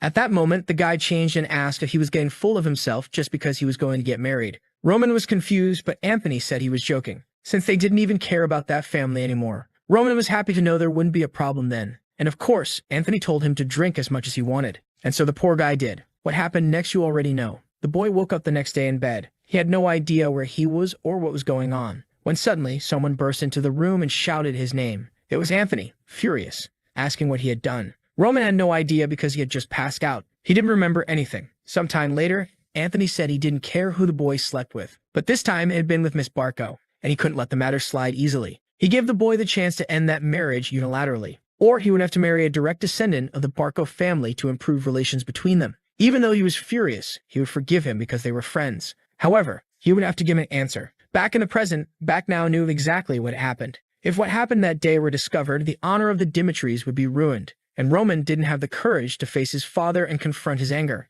On the other hand, he couldn't break the marriage because he truly loved Flora. Since it had been forced by him, it would defame the princess. That's why his decision was to take his own life to resolve the situation. A weak man who never achieved anything with his own hands. That was Roman Dmitry. Truly a miserable and pathetic life. Anthony asked why he was hesitating so much and said that the union of their two families would create something extremely powerful in the region. No one could stand against them, and together they would have all the power in the north. But Roman simply asked if that was the only reason. Confused, Anthony stood still for a moment, and Roman asked if he had to accept this political relationship just because of that reason. Anthony tried to remind him that this wasn't a choice. If he refused, everything that happened that day would be exposed to the world. At that moment, Roman simply put his foot on the table and said that apparently Anthony had forgotten, so he would say it again. Dmitry had no reason to accept the Barkos proposal. Meanwhile, outside, the gathering was going on smoothly, until something caught Sophia's attention. Of course, it was Roman again, and she asked where he had been. He replied that he had something to resolve, and unfortunately, because of that, he would have to leave. She looked sad, saying she wished he could stay a little longer. He said it was urgent, but everyone was asking him to stay, saying they wanted to talk about many things. But Roman just excused himself and left, until he heard someone telling another to take back what they said. He recognized the voice and tried to get closer. That's when he saw something he didn't expect. A helmet hit the ground, and one of the knights had hit Kevin. Kevin looked at the knights with fury. They said that this was in keeping with the level of the Dmitry family. The deputy captain looked indifferent. He told the boy to be patient and ignore. The redhead frowned and agreed. The men exchanged sly glances. They came closer and deliberately tried to irritate the young man. The brunette smirked. How could they even think of bringing a child to guard? His friend noted that even the helmet did not fit him. The provocateurs surrounded Kevin and continued to discuss his armor and the level of his family. The blonde frowned and crossed his arms. The brunette looked at him with a smirk. Chris wondered if the Knights of Barco really practiced barbs instead of swords. He smiled and hit the boy on the helmet. He replied that they did not even need to train to surpass this child. The man said that this is why his master was called a fool. The redhead clenched his teeth. The ill-wisher looked at him. The young man demanded that he take his words back. He said that the young master did not deserve such words. Kevin pushed his hand off the helmet and looked at the man with hatred. The boy called him names and demanded that he take his words back. The brunette got angry and hit the young man. The redhead got hit in the face. The helmet flew off. The blonde frowned and grabbed his sword. He partially exposed the weapon and thought that at the moment the Dmitry family was in conflict with Barco. The deputy captain was ready to arm himself and looked at the rivals. The guy narrowed his eyes. If they made a noise here, then not only the young master, but the whole family could have problems. Kevin got up from the ground and looked at the offender. He said that he was his master's knight. The boy frowned and said that he was not going to mess with painted knights like such idlers. The man grinned. He looked at the young man with hatred and swung. The opponent shouted that he would see how long he could keep his pride. His hand was stopped. Everyone's eyes widened in surprise. Roman held the enemy knight's hand. The boy looked at his master in surprise. The hero looked at the man with an icy gaze. The brunette did not have time to say anything and received a slap. There was silence. The man was shocked. He frowned and looked at Roman. The knight thought in surprise that he had been slapped and could not react in any way. The brunette tried to say something again and received a second blow. His eyes widened. He stood up again. The guy looked at him calmly. Another blow. The knight raised his head again. The next blow was stronger. The man touched his face in surprise and looked up. The nobleman turned to him. Roman looked down at him gloomily and demanded that he raise his head. Anthony was sitting on the couch. He was sweating. His face expressed fear and anxiety. He did not understand what had happened. The guy remembered the conversation with Roman. The aristocrat looked at his interlocutor. He said that the hero should be held accountable for touching the lady of his family. Therefore, he offered him marriage not with a lateral, but a direct line of kinship as an act of care. The blonde crossed his arms and grinned. He replied that he was already being called a fool, and one new rumor would not change anything. But the other man should watch his behavior. Anthony looked at the blonde man in surprise and asked again. Roman looked at the guy and said that he had broken off the marriage agreement by his own decision, not because of threats. However, one way or another, Dmitry had turned away from Lawrence, so Barco's goal had been achieved. The hero looked seriously at the green-eyed man and said that in order to at least deal with personal hatred, he could help Lawrence and upset Barco's plans. Anthony looked at him with fury. The hero had already conducted an investigation into Barco. Their power of influence from connections with the central government definitely could not be ignored. But this was a power based on connections. If we take into account only wealth and combat power, then the influence in the northeastern region was in Dmitry's hands. The hero asked the other man what he would do. Anthony was furious. He lowered his head and clarified that the guy would not interfere in their affairs with Lawrence if they ended it now. Roman answered affirmatively. The green-eyed man replied that in that case the case could be considered closed. The guy continued to sit in the room. He was worried and thought about the fact that Roman had changed. He was no longer a simple fool. His actions, look, manner of speech were overwhelming, as if he were a completely different person. Anthony leaned on his hand. There was a knock on the door. He shuddered and demanded that they leave him alone. The butler said that Mr. Roman and a knight from Barco's guard were outside. The guy looked at him in surprise. It was getting dark. The aristocrats and knights watched what was happening in shock. The man crouched down on the ground and trembled. The hero stood over him. The knight begged him to forgive him. Kevin and Chris approached the gentleman. The boy looked at him worriedly and said that this was enough for punishment. The blonde supported the young man and noted that they needed to think about their connections with Barco. The hero looked down coolly and said that he would decide for himself when the punishment was enough. Even if he died, it would only be the price he paid for his words and actions. Anthony approached them. He exclaimed anxiously, "What was going on there?" The guy pointed his finger at the hero. Roman and Chris turned around. The newcomer said that even if the hero was the eldest son of the Dmitry family, he could not let him get away with something like this. He demanded that he apologize for his rudeness right away. The warrior looked at his interlocutor and asked why he should apologize. The man on the ground was shaking, tears were streaming down his face. The hero said that this knight had slandered him and dared to hit a man of the Dmitry family in the face. He asked if Anthony really thought he was guilty. The interlocutor shuddered. The guy replied that he had crossed the line. Anthony sweated and looked tensely at the blonde. The hero said that the relationship between the two of them, based on hatred, could develop into a relationship between families, so he had better watch his behavior from now on. The aristocrat was horrified. The hero came close to him and said threateningly that his patience was not so strong. The interlocutor clenched his teeth and remembered their recent conversation. Anthony lowered his head and said that he was right, and in his place he would have punished the knight in the same way. Roman grinned. He stepped back and said that he knew that they would understand each other. The guy approached the knight on the ground. He flinched. The hero swung to strike and advised the servant to grit his teeth. The sound of a slap. The blonde stood with his back while the ill-wisher was carried away. The former Roman, even with the influence of the Dmitry family in the northeast behind him, was just a fool for the others, looked down on. The guy wiped the blood from his palm. His knights looked at their master. He said that they were returning. However, everyone who was there had no choice but to admit the truth. The fool they knew was no more. Sunset. The knights rode in the carriage with the master. Kevin looked upset. He bowed his head and apologized to the master for being insulted because of him. The deputy captain bowed his head and apologized too, because the Dmitry family line was humiliated, and he did nothing, even when the boy was hit. The hero looked at them silently. They looked at the nobleman in surprise. The boy said that it must have been difficult to restrain himself. He thanked them for being patient and waiting for him. Roman looked at them carefully and said that carelessness leads to anger. Their choice helped avoid the worst outcome. He frowned and said that this was not the answer he wanted. At the very least, in the entire northeastern territory of the kingdom, there was no one who would dare to touch the Dmitry family line. The boy narrowed his eyes and said that even if they had to restrain themselves, they should look their opponent straight in the face. At least their gaze should be filled with anger. The hero looked at his interlocutors coolly and crossed his legs. He was not the type to tolerate anyone towering over him. He would throw everyone at his feet, and if they wanted to follow him, they would have to get used to his method. The knights looked at him seriously. The carriage drove on. Dmitry's estate. Hands handed over information about the Barco family line, ordered from the Black Moon Information Guild. The hero sat at the desk and read the papers. The butler waved his hand and said that, according to the Black Moon, their current position was worrisome. The blonde looked thoughtfully at the document. The Barco family line settled in the northeast over 100 years ago. Their power in the territory truly flourished since a man of their line entered the service of the central government. Roman flipped through the report. The servant stood in front of him. The hero noted that he was right and their military power was not that great. Hans said that he was surprised. He thought that due to their status, Barco had a powerful military force. The boy continued to study the documents. He replied that this was more than compensated for by the enormous power of the central government.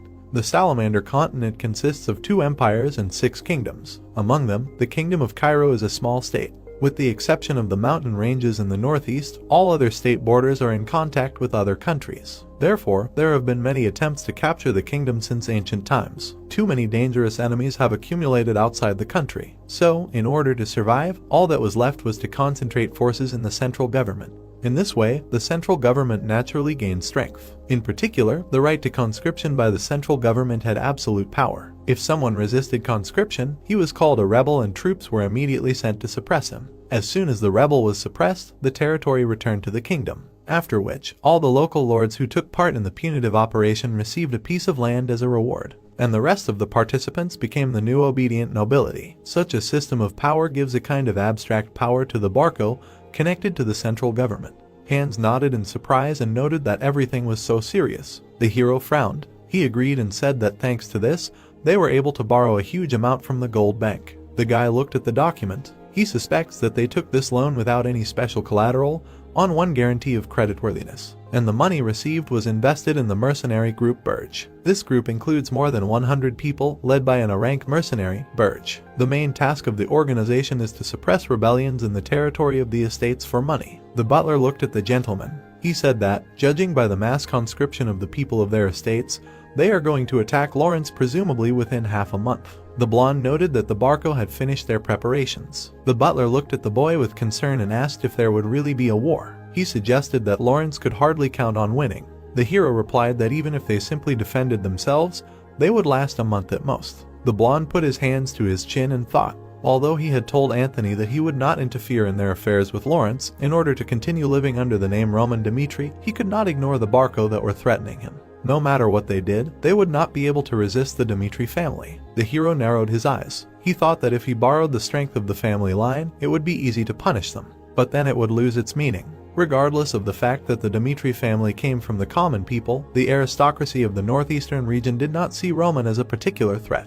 Now, he needed an indisputable reason to break through, just like then. The guy turned to the butler and got up from the table. The man looked at him questioningly. The blonde said that he had to see his father right away. He looked at his interlocutor seriously and explained that it was time to fulfill the promise he had once made. There were clouds in the blue sky. The townspeople turned around in surprise. A soldier in bloody armor was walking down the street. He sighed and took off his helmet. It was a guy with a scar on his cheek. He was sweating and looked ahead tiredly. The guy said that both then and now, Dmitry has not changed at all. This is B-rank's mercenary, Lucas. A forge. There is worn armor on the table. The bearded blacksmith looked cheerfully at the guest and noted that, judging by his appearance, the battle was especially hard for him. The guy scratched his head and nodded, as if these idiots have nothing but shit in their heads. They just went and pounced on him. He almost said goodbye to his life. The pumped-up old man looked at the sword. He noted the poor quality of the equipment and asked where he bought it. The man exhaled and said that he found out about the new shop and almost lost his only life because of it.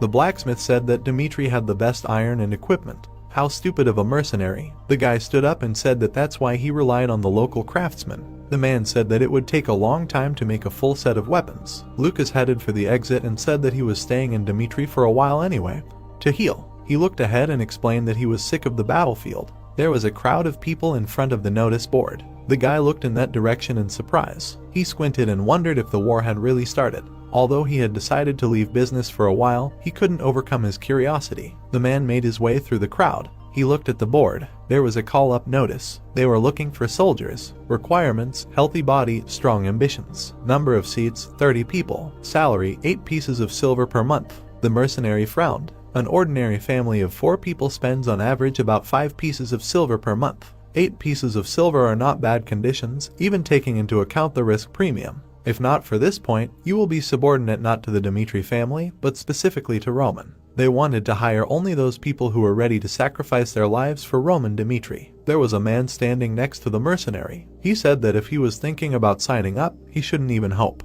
There were already more than a couple hundred people willing to sign up. The guy with the scar smiled and replied that he hadn't even thought about it, because he was a B-rank mercenary. If they had offered at least 50 pieces of silver a month, then he would have thought about swearing allegiance to the aristocracy. His eyes widened. He turned to the man and asked again if there were really a couple hundred people willing to do so. He answered affirmatively. Lucas asked if it was really worth it. He looked at his interlocutor and said that his employer, Roman, was that same fool. The mercenary said that no one knew what suffering they would have to endure if they became his soldier. Everyone present turned around and fell silent. The guy looked at the man in surprise. He explained that the mercenary did not yet know all the circumstances, and the young gentleman was no longer that fool. Lucas looked at the man with disbelief. The interlocutor said that the hero had defeated the Bloodfangs, and also valued and cherished his people. The man looked at the warrior and said that they did not believe him at first either, but changed their minds after hearing Clark's story. The mercenary asked who it was. The man replied that Clark's son had become Roman's man, after which their poor life had changed radically. His son's name was Kevin.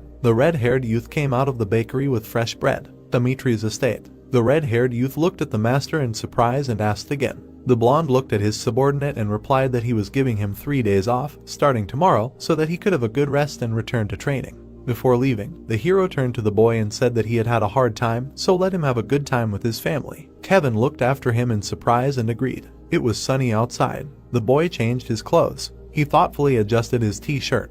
It was unusual for him, because before he had to work every day to somehow feed himself. The youth left the room. He had not seen his family for a long time since he entered the castle and hoped that everything was fine with them. The butler called out to the boy. He handed him a stack of things and smiled. The man said that the young master had prepared clean clothes for him so that he would appear to the family in a normal state.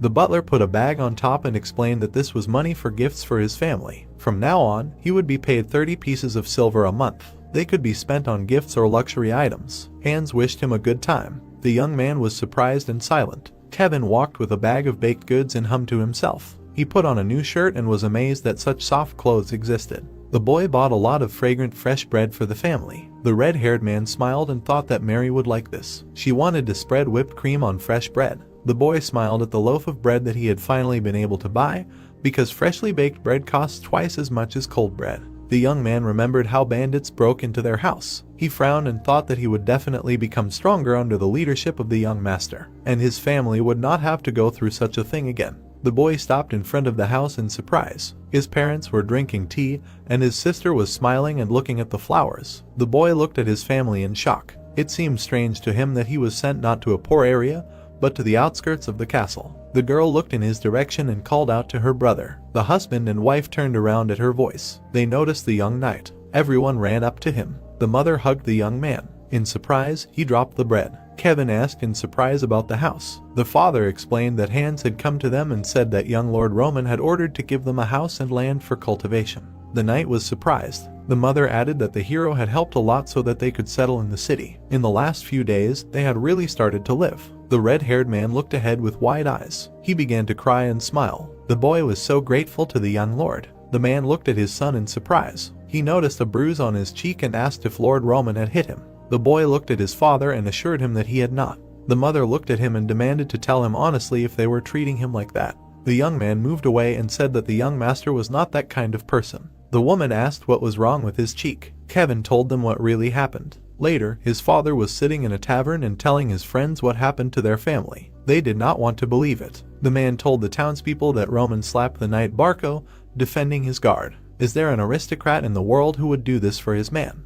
The interlocutors looked at the father of the young knight in surprise. Rumors of the generosity and nobility of Mr. Roman quickly spread among the townspeople. Everyone wanted to become like Kevin and his family. Roman Dmitry values his people. If you gain his trust, you can live a completely different life. The mercenary stood in the crowd and looked at the announcement. The man next to him said that this is why many expressed a desire to participate in the recruitment. Lucas looked shocked. He could not believe that the gentleman he knew had defeated the Bloodfangs and behaved like that at the reception. The mercenary crossed his arms. He smiled and said that he wanted to see for himself. Knight, preparations for the exam are going smoothly. Dmitry's estate. The voice said that they would only provide minimal control. The young gentleman decided to take charge of the exam himself and sort everything out. The head of the family frowned and noticed that it was already so late. The captain of the knights looked at the gentleman and said that now was the last chance to cancel everything. He said that hiring soldiers for personal use was a very dangerous business. Romero poured a drink into a glass. He turned to the knight and said that when he heard that his son was going to attend a social reception at Barco's, he decided that he was planning to team up with them to displace his second son from the line of succession. However, Roman, in front of the entire aristocracy, slapped the knight despite all the persuasion from Anthony. Someone like Anthony would side with the second son with a heart full of revenge. This could be an irreversible threat to Roman's right of succession. The man put down his glass. He said that for decades, the hero had been described as a fool. But since the incident with the Red Fangs, he had begun to live his own life. Romero smiled and decided that, as a father, he only wanted to support his son. Jonathan nodded. The leader put down the bottle and asked how many volunteers had signed up. Given Roman's reputation, it would be good if there were at least 50. The captain looked at the gentleman and replied that there were more than 500. Romero shuddered and looked at his interlocutor in surprise. The next day, Castle Dmitry, a crowd of volunteers had gathered in front of the gate. Among them was the mercenary Lucas. Chris went into the tent and called the gentleman. He was sitting with his back to him. The deputy captain said that everything was ready for the exam. The day before the exam, the tavern, the mercenary took a sip. He smiled and said that Dmitry's dark beer still wets the throat perfectly. The guy frowned and thought that so many people had already gathered the day before the exam. There were even more participants than expected. The tavern was full of visitors. The mercenary noticed a noisy table with 3 guys in the very corner. He saw that they had C-rank mercenary ID cards, and the 3 guys at the bar, although they did not look like mercenaries, were experienced in combat. Lucas sat at the table and thought that there were 5 and 6 good guys and just 1 in. The level of those who wanted to join was much higher than he thought.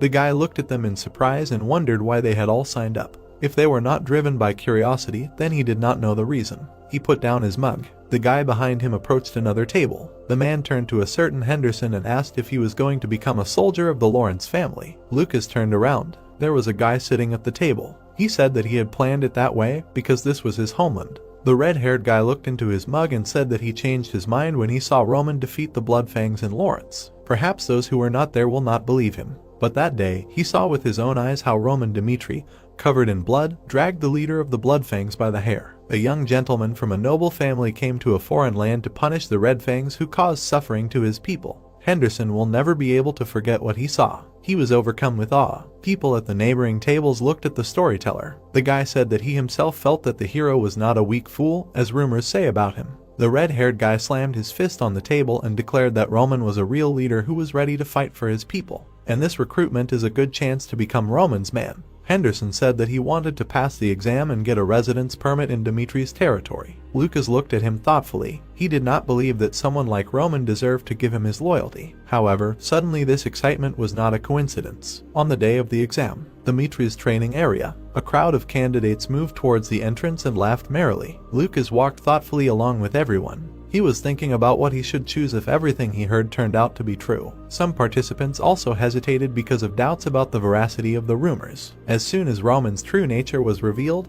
then the moment of choice would come. Silence reigned. The mercenary looked around in surprise. Someone stepped behind them. The people parted and bowed their heads. Roman walked in front, followed by the knights. The hero looked calm and cool. He walked through the crowd. Lucas ducked with everyone else and stole a glance at his master. The guy noted that no one had given an order, but everyone unconsciously bowed their heads, making way. The rumors were true. The hero was climbing the steps. He stopped and ordered them to raise their heads. The people looked at him excitedly. The blonde man stood in front of the crowd. The guy said that today he would choose 30 soldiers here who would fight for him. However, he had a few words before he began. The hero looked forward resolutely and said that he, Roman Dmitry, was not going to live, whiling away his time on the outskirts of the kingdom. He would always fight to rise to a place higher than his current one, and in the process, deadly battles would not be avoided. Therefore, those who took the service under his command lightly can retreat at least now. Everyone looked at the master in shock. He stood above everyone and continued that later, having given their lives on the battlefield, they would feel regret. But not because of hatred for him who drove them to fight, but because of annoyance that they could not be there and see how he would rise to the top of the continent. The recruits looked at the leader in shock. The mercenary stared in surprise. He thought that even the hero's position in the family was shaky, so what top of the continent was he talking about? There must be a limit to arrogance, but for some reason he felt that this was quite possible. The hero's face was unwavering. Chris stepped forward and said that he would now tell about the method for conducting the first stage of the exam. The blonde looked at his partner and said that the participants would have to stand in the designated place. The archer present would shoot 3 arrows at the participant. The arrow will be shot almost point blank and can either pierce the boards behind the back or pierce the participant's body, causing a fatal wound. The deputy captain narrowed his eyes and said that only those who do not move until all 3 arrows are released will earn the right to pass the first stage. The exam is held in the order of the named queue. He began to call out by name. The archer prepared his weapon. The first participant came forward. The man was nervous and thought that where would you find a psychopath who would conduct the selection of soldiers through death. The guy pulled the bow. The man thought that the shooter must have incredible skills and would never make a mistake. The man released the bowstring. The arrow pierced near the participant's neck. The guy was scared. The next contender thought that this was a mental battle. You need to endure, believing that nothing will happen. The archer prepared to shoot again. The next shot pierced the guy's leg. Everyone was shocked and scared. The guy screamed in pain and fell. Chris ran up to him and called a military doctor. The wounded man was carried away on a stretcher. Everyone was surprised. The blonde called the next one. The name was called. The man's eyes filled with fear. He looked at the bloody trail from the previous participant. The man thought that if it had been not the hip, but the head, it would have been instant death. A man in the crowd muttered that this was madness, and he took part in order to get a chance to become a knight through a soldier. Chris looked away and thought that everything was as the gentleman said. The blonde said that the behavior of the second participant would be considered a refusal. The trembling man headed off. The deputy captain reminded that it was not too late to give up if someone was afraid of catching an arrow. Those who, gritting their teeth, continued to endure even with an arrow wound would earn the right to pass the stage. The hero watched attentively. Chris frowned and declared that all cowards should immediately get off the site. Yesterday, Roman said that he would explain their roles once again. Several soldiers stood in front of him. The hero said that tomorrow, during the first stage of the exam, they would actually be hit by an arrow. Roman crossed his arms. An archer stood next to him. The hero said that the shooter was famous throughout the area and his arrows would not cause fatal wounds. The guy assured that he would not make a mistake. The deputy captain approached the 4 men. Roman said that they would receive their next reward for this. Chris opened the chest with gold coins. The soldiers were happy. The hero looked at them carefully. He said that a military doctor would also be on duty nearby. The wounds would not cause serious harm,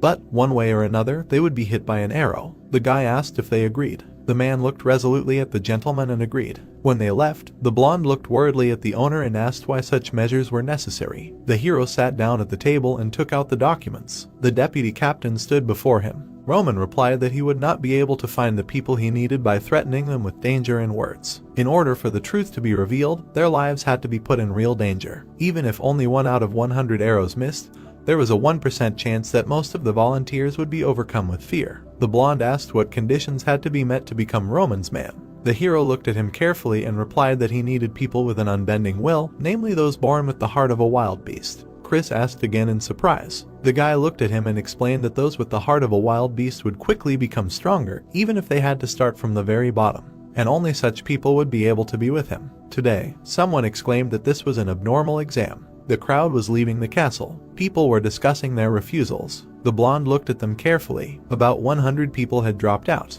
The deputy looked at the gentleman and turned to him. The hero looked ahead thoughtfully. The heart of a wild beast is an innate talent. Like Kevin, who took up a knife without hesitation, having received an order to cut off his hand. Or Chris, who, after a shameful defeat, asked the winner for a way to become stronger. Such criteria can indicate a person born with the heart of a wild beast. And no matter how strong those who cannot do this are, they will never win in a fight with a creature that is different from them in origin. The exam should identify people of this category. The hero looked at the participants and ordered to continue the exam. Clouds floated over Dmitry's castle. The guy was breathing heavily. The mercenary looked at him, looking into the crowd. Lucas remembered that he was at the inn yesterday. Henderson stood on a wooden platform. His words were sincere. He did not leave, although he was shaking like an aspen leaf. The guy bit his lip. Tears came to his eyes. He thought that this was a chance to swear allegiance to Roman. The guy can't just give up without a fight. The archer pulled the bowstring. The first arrow hit the contestant's head. He looked at it in tears. The shooter prepared for the second shot. The guy thought about whether he should give up, because with death everything would lose its meaning. The second arrow flew near his shoulder. His eyes widened. He might as well give up now. He started to speak. The archer fired. The guy froze in horror. The arrow pierced his thighs. The contestant collapsed to the floor, exhausted, and exhaled. Chris announced that he had passed. The mercenary chuckled and thought that the young man was lucky because he had almost given up himself. So he passed the first stage without any problems. Excluding those who gave up, there were 400 contestants in total. 120 people passed the first stage of the exam. Roman looked at the soldiers, crossing his arms. The first stage helped decide which of them could still be useful. There are those who tremble all over after the test, and those whose faces are imperturbable. The hero looked at them carefully. In his opinion, the difference between them is not that great. What matters is the courage that can suppress one's own fears. Everyone has their own story and their own goal, and he needs to choose an uncut diamond from them. Those who, even when faced with it, will not experience fear but awe. Roman looked calm. He announced that they had passed the first stage of the exam. This text proved their value as warriors, but he would only let 30 people through. Therefore, he would test them again during the second stage of the exam. In the crowd, a long-haired man with a scar on his forehead smiled. The hero continued that if they suddenly passed the exam and became his people, they would be able to live their lives as predators. Lucas looked at the leader in surprise after this phrase. Roman began to descend. He said that it was time for the second stage of the exam to begin. The method of conducting it was simple. Wooden swords of different shapes are prepared here. The type and quantity do not matter. The hero touched the handle and took out the sword. He ordered them to choose a sword they liked and prove their worth in a duel with him. The volunteers whispered in surprise. Was he really going to fight 120 participants alone? Roman looked at them coldly and said that he did not expect them to win. The one who could withstand him for at least a minute would immediately count the stage and be given conditions at a position higher than the existing ones. A bald man with a scar on his eye stood out from the crowd. He wanted to try first. The rivals stood opposite each other. The participants formed a circle. The hero looked at the participant and asked his name. The bald man called himself Vulcan. The master looked at the weapon in the opponent's hands and asked if this sword would suit him. Vulcan replied that it was no problem. He looked at the hero and thought that Roman's ego had pierced the sky. Maybe the rumors that he had single-handedly destroyed the Bloodfangs were true, but even so, he would not be able to defeat the bald man in 1 minute. The deputy captain took the hourglass and told him to get ready. Vulcan thought that he would pass if he held out for just a minute, but he was not going to do that. Although he might become his master in the future, here and now, the participant must clearly imprint what he is. The blonde turned the clock over. Let's go. The bald man swung and moved towards the hero. He did not move. The opponent swung and cut the air. His eyes widened. The master dodged and looked at the bald man from the side. The blow missed. The man tripped over the nobleman's leg and fell. He turned sharply. The hero had already put his sword to his throat. Roman looked down at him and said, "Next." The mercenary watched in amazement. He didn't understand how he could move like that. The guy dodged with such a light and fast movement that it seemed completely different. The first stage of the exam was nothing compared to this one in terms of difficulty. The hero radiated an overwhelming aura. At the very moment when Vulcan lost to Roman, everyone had one thought: Roman is strong. However, it seemed to them that if the fights continued, over time the hero would begin to run out of steam, and it would become easier to resist him. An hour had passed since the beginning of the second stage of the exam. The sword spun in the air and flew off. The 60th fight. The man fell to the ground. 60th loss. The protagonist pointed his sword at the participant and said, "Next." Roman did not even show signs of fatigue. The words he said before the start now made sense. Roman is a predator who decides for himself how to live in a world dominated by natural selection. You only have to look at him to believe that Roman's words are coming true. Now he is still considered a fool of the Dmitry family, but right now everyone is given a fateful chance to become his man. A chance that may never come again. But how can one stand up to this monster? The volunteers hesitated and egged each other on to go next. Chris said that if the next participant did not go, everyone present would be expelled. The mercenary responded that he was coming. He chose a sword for himself and went out onto the platform. The guy resolutely looked ahead. The 61st participant is Lucas, a monster. Roman Dmitry is a monster. Even without taking into account his amazing power, he is overwhelming with just his aura. The mercenary looked at the hero. He is completely different from how Lucas remembers him. As Lucas himself said, Roman is no longer the one who will rot on the outskirts. An eagle circled above the guy's head. It is obvious that one day the hero will subjugate the continent. The mercenary armed himself with a sword and a blade and prepared for a duel. He thought that he didn't care whether it was 8 pieces of silver or not. The guy decided to give himself just a year to see if Roman's words were true. Chris turned the clock over. They began. Lucas rushed to the attack. First, he needed to pass this test. The blonde watched carefully. The opponent rushed forward without hesitation. Except for the first participant, no one managed to hold out.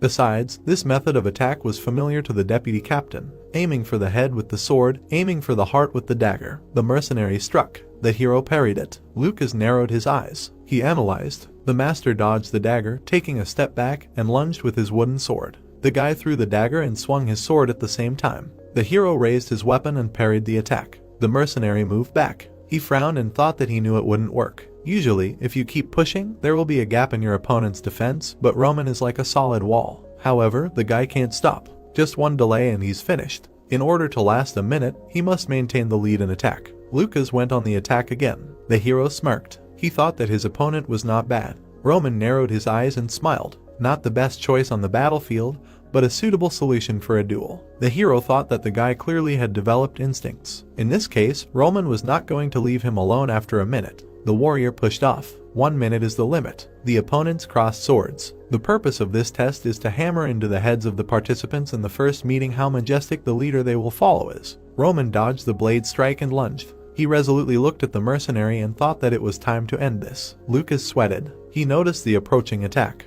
The blow hit the target. The boy fell. A B-rank mercenary is the ultimate in effort. If an ordinary person puts in all their efforts, putting their life on the line, they can obtain the B rank qualification. But without mastering mana, the A rank realm is inaccessible to them. Starting from the A rank, one must have a powerful force that surpasses others, and the main condition for this is the flowering of mana. Therefore, Lucas has reached his limit. No matter how much he struggles, he cannot escape the B rank realm. And yet, he survived. On the battlefield that takes many lives, time after time. And in the process, he realized one thing. To survive, to win, one must use all methods and tricks indiscriminately. The mercenary threw a bag of sand at his opponent. Chris watched in surprise. He only needed to hold out for a minute. There were no further rules. Lucas fell to the ground. He quickly grabbed the dagger and stood up. The boy rushed at the master. His eyes widened. Roman was standing in front of him. His eyes, reddened by the sand, looked straight at the mercenary. The guy smiled nervously and laughed. He dropped his weapon. Lucas lowered his head and surrendered.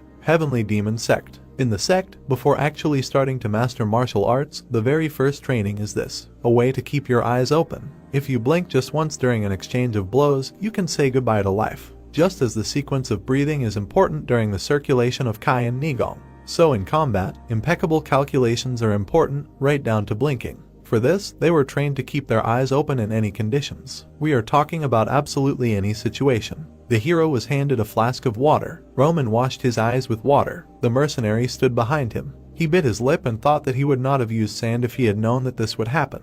He held out for a minute, using any means and methods, and as a result, he received a pass. The boy clenched his fists and thought that this was a miserable outcome. The hero looked at the participant. The participant thought that the master was disappointed with him, although he must have had no hopes from the very beginning. The boy thought that the leader would take out his anger on him or maybe even punish him. Roman turned away and called the next one. Lucas looked at him in surprise. Everyone present was dumbfounded. The young master did not get angry and did not even ask why he used the forbidden move. Roman frowned. He knew about Lucas's plan in advance. When he jumped and dodged, the hero saw his hand reach for the pouch. But the nobleman wanted to see everything he was capable of, so he deliberately did not dodge. Lucas is an experienced fighter, hardened by difficulties. It is unknown how much blood he had to see. But the spilled blood that the hero had to see during the time of Junghyuk is enough for an ocean. And this was done by a heavenly demon. Roman narrowed his eyes and asked if there was anyone else. The clock turned over. The fights continued. Chris frowned. A precedent called Lucas had happened.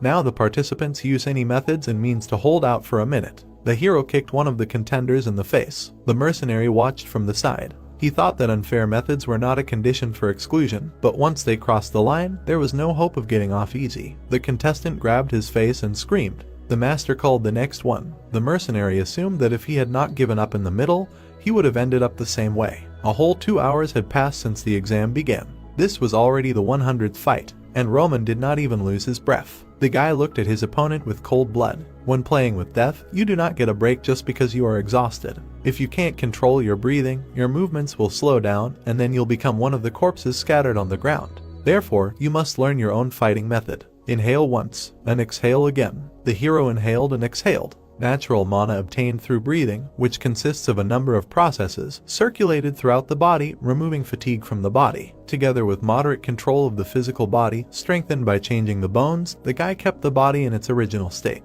The master repelled another attack. During the time of the conquest of Murim, he even had to fight continuously for 4 days. Such an easy duel will never exhaust his stamina. Roman calmly looked at his opponent. Chris shouted for all the participants to gather. The blonde looked serious. He said that there were 0 people who passed the second stage of the exam. The participants shuddered. The deputy guards crossed his arms and said that this did not mean that no one passed. Among the 120 present, 30 people will be selected and their names will be announced later. Everyone can leave. Light from the window fell on the grass. The hero handed his subordinate a sheet of paper with a list of those who passed. He assigned Chris to take care of their training. The blonde took the list and nodded. The guy studied the names in surprise. Falcon was among them. The master must have appreciated his courage to be the first. Henderson was also listed, although he seemed rather ordinary. The deputy frowned. He looked at the master sitting at the table and said that Lucas had also passed. The hero asked if there was a problem with that. The blonde admitted that the mercenary had worthy qualities. However, he resorted to a dirty trick and then immediately gave up before the fight was over when he thought he had already lost. The knight frowned and said that such a guy would be poison on the battlefield.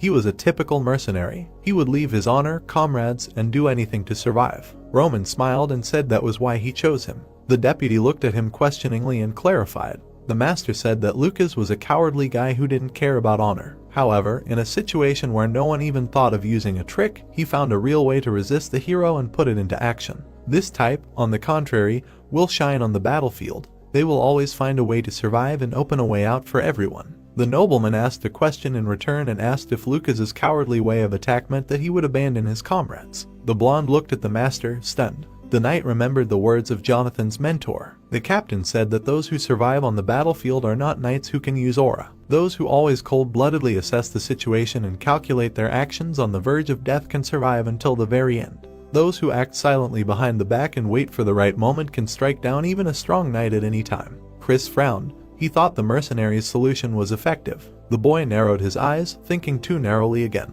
He turned to the master for clarification. Roman crossed his arms and listened to his subordinate. The deputy said that there were still 5 months before he was going to the battlefield. Moreover, aristocrats were not dragged to the front lines just because they were called up for service. The blonde wondered what the reason was for recruiting soldiers so early. The hero became serious and said that someone must be announcing it right now. An official statement from the Barco family. They remembered the previous promise and had been waiting for Lawrence's decision all this time. However, they disgraced the honor of the aristocracy and undermined the trust of Barco. They endured for a long time, but finally decided to draw their sword. Lawrence's guilt is obvious. They did not pay the debt left by their ancestors and showed the utmost disrespect by not wanting to give up the lands left as collateral. Thus, with this statement, Barco notified the people of the Kingdom of Cairo. If Lawrence did not pay the debt or give up the lands left as collateral within the next week, then the Barco family line, with the approval of the central government, would declare a feudal war with Lawrence. Chris looked at the master with alarm. The hero smiled and replied that from now on they were preparing to intervene in the war between Barco and Lawrence. Flora abruptly woke up from a nightmare. She was haunted by the words of her father and young master Dmitry. She sat up in bed, breathing heavily. The girl grabbed her head and muttered what she had done. Lawrence estate. The maids looked at the door to the mistress's bedroom and discussed how she had not come out since her visit to Dmitry's estate.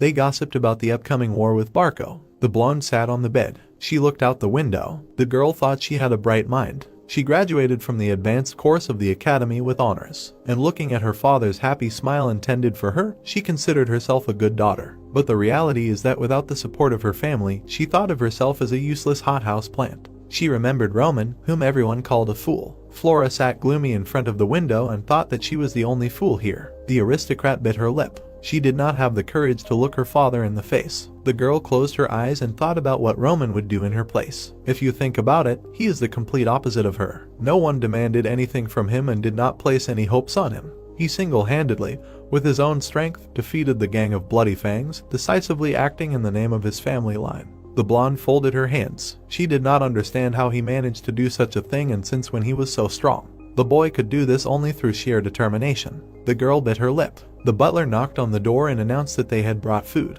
No one answered. The servants exchanged glances. The blonde went out into the hallway. The butler looked at her in surprise. The girl gathered her hair. She looked at her subjects indifferently and said that she needed to go to the library. Her father was doing everything possible to enlist the support of other families, but in the current situation there was no place where they could help. The girl opened the book. She decided that they themselves should find a way to resolve this problem. The man turned the pages. The servant reported that the Mardell family had rejected their offer. The master ordered to contact the Vastra family. The butler looked at Viscount Lawrence and replied that they had also rejected their offer. They said that they would support the construction of the circulation channels they had always asked for, but they could not help in this matter. The leader jumped up from his seat. The servant looked at him with concern and said that, one way or another, due to the pressure from Barco, it would be difficult to get outside help in the current situation. The man slammed the table. The advisor looked at the lord and said that there were rumors that those who tried to interfere in this northeastern conflict would definitely face Barco's vengeance. The herald read out the contents of the declaration of war. The girl closed her book. She sat dejectedly at the table. Flora covered her face with her hands. There was only a week left until the war. The lord slammed his fist on the table. The man frowned.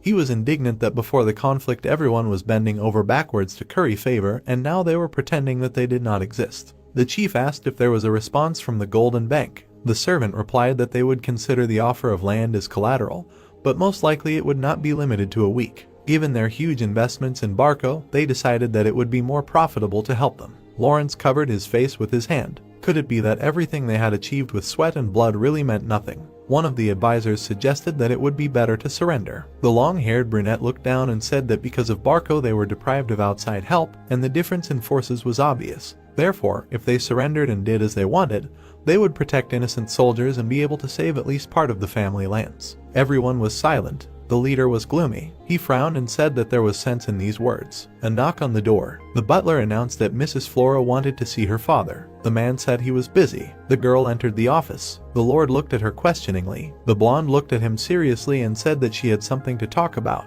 Roman calmly looked ahead and said that he planned to involve the Dmitry family in the battle. He sat in a chair opposite his father. The leader asked if he understood what this meant. The son answered affirmatively. The man forcefully put down his teacup. He exclaimed that the war between Barco and Lawrence was a legitimate battle approved by the central government.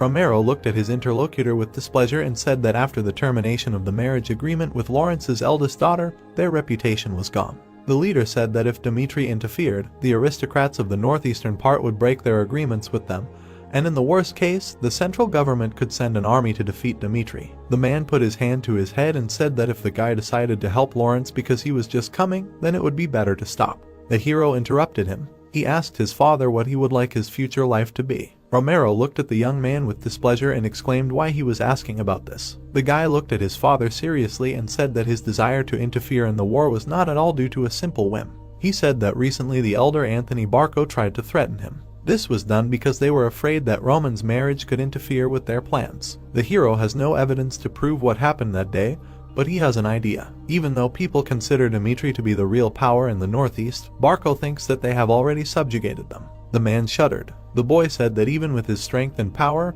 his father does nothing. They must think that he is completely satisfied with the current situation. The hero looked at his interlocutor confidently and said that he was different.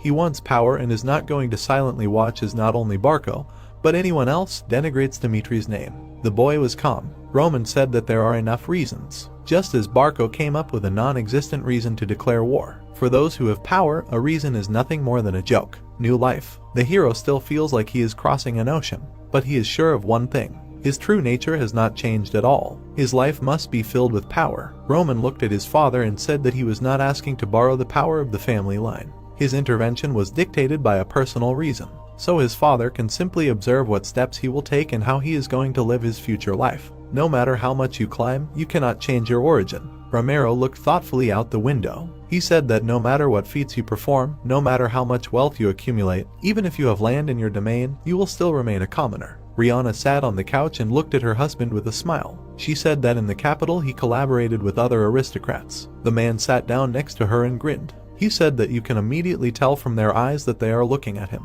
That is how they look at an aristocrat who is not their equal. The woman smiled and asked if he wanted to change that. Romero grinned and said he was happy with his current life. He didn't want to go out of his way to get anything else, but he hoped his sons would be different. The man wanted his children to go beyond their status and aim for a higher place, unlike him, who was content with small holdings on the outskirts. The hero looked at his father carefully. The man shuddered. His son's gaze said that he could not stop him. The leader looked thoughtfully at his hand. He dreamed that this moment would come someday. At some point, his sore finger had grown so much. Romero said that the boy could do as he saw fit, and he could tell him if he needed help. The hero watched silently. The leader clenched his fist and declared that he was his son, and he, Romero Dmitry, was his father. Whatever the boy did, he would not have to bear the responsibility alone. The hero smiled. Day, forge, the sound of anvils being struck. The guy stopped and looked up. The words about Dmitry's forge being the largest in the kingdom were not empty words. A workshop where several blacksmiths could work at once, and there were as many as 30 such workshops on this street.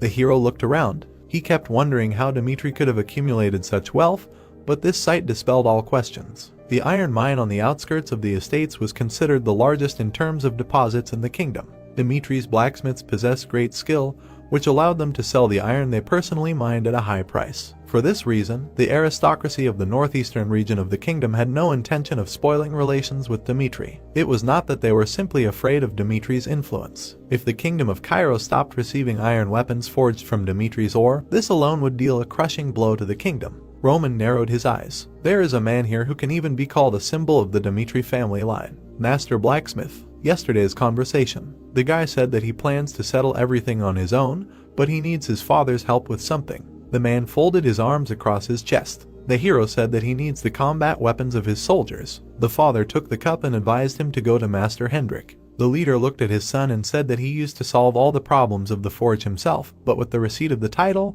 the master with whom they worked together began to do this. He is responsible for all iron production. The man said that if you convey that this is his request, the master will provide everything necessary. The guy looked at his father and thanked him. Romero looked seriously at his son and warned that the Dmitry blacksmiths have strong self-confidence. They will not be faithful just because the young man was born in the Dmitry castle. Only someone who understands iron and has the skills to manage it will be able to earn the trust of true blacksmiths. The man looked at the hero with displeasure. The boy narrowed his eyes and thought that everything was as his father said. He walked forward and reasoned that such an attitude did not seem strange at all, given the behavior of Roman in the past. A bearded man in a bandana looked down at the boy and asked what brought him here. The hero looked at him and assumed that this was Hendrik. Roman said that he knew that his father had told him in advance the reason for his visit. The man put his hands on his hips and said that he heard that the boy needed equipment for 30 people. The blacksmith frowned and said that he thought that they had run out of money for entertainment again and the boy had come to steal something to sell. The hero looked at him in surprise. He looked at the mountain of armor. The man said that this was enough to equip 30 people. Let him take it and leave. The boy looked at them coldly and asked if the blacksmith was offering to take it.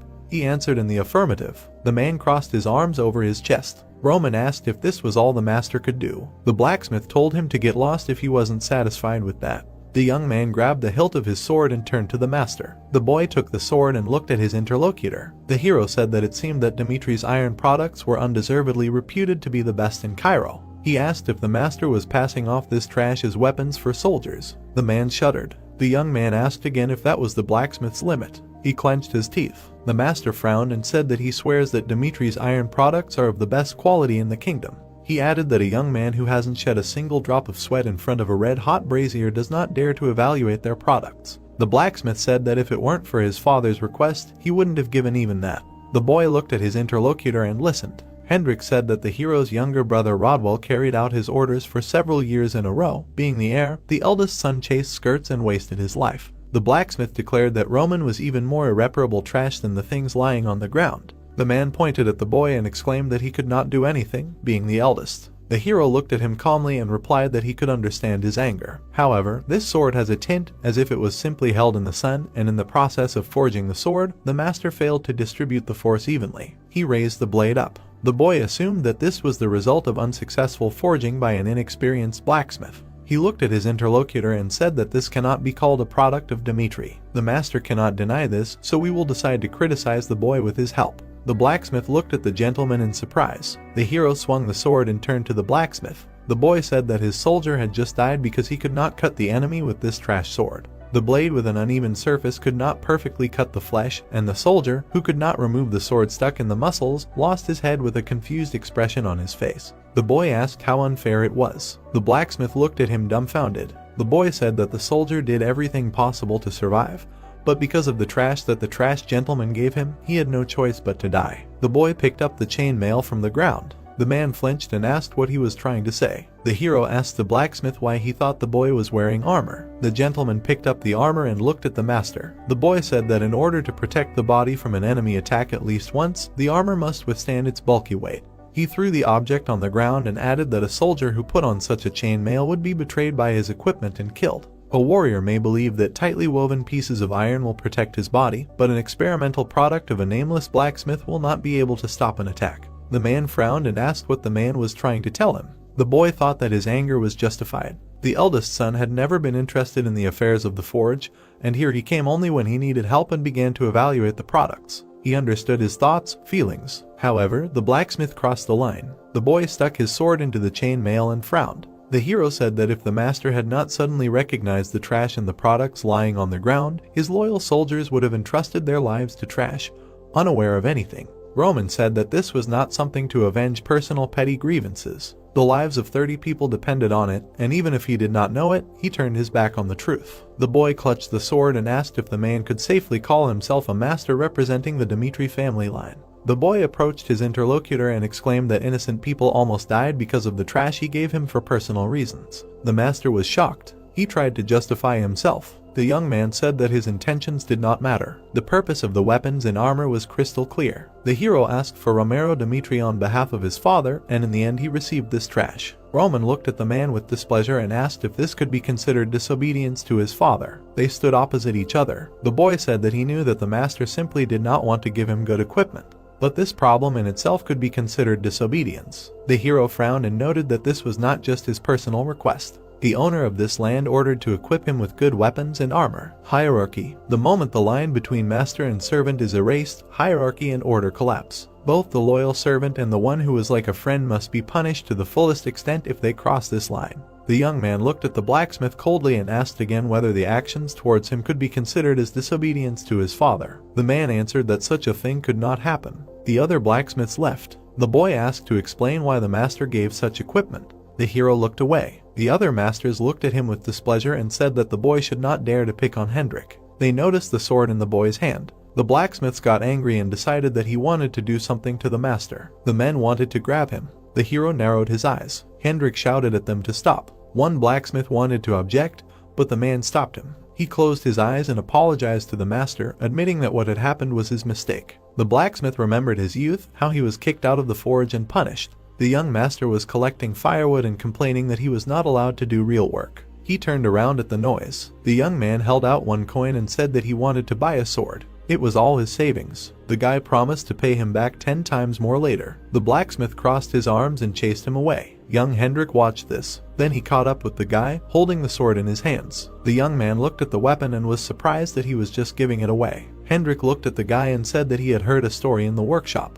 He offered to take at least this weapon. The interlocutor offered him a piece of silver. The guy replied that he did not need the money because he was going to throw it away anyway. The interlocutor was surprised. Hendrik said that he himself should be grateful that the sword made by his hands was at least useful somewhere. The young man smiled and thanked him. Later, Hendrik found the young man dead. The master ran away in horror. People were talking about how the young man had taken on the defense of the trade guild and died himself. They said that his sword had broken in a fight with a bandit. Hendrik began to cry, the same as if he had killed that man. The blacksmith clenched his fist. From then on, he swore that it would never happen again. The man lowered his head. He thought that it was only because of his dislike for Roman that he was going to repeat the events of that day. The master said that he would pay for his actions. The others were shocked. The boy said that he would not ask anything more if the man repents of what he did. The hero threw the sword on the ground and decided to get back to the main thing.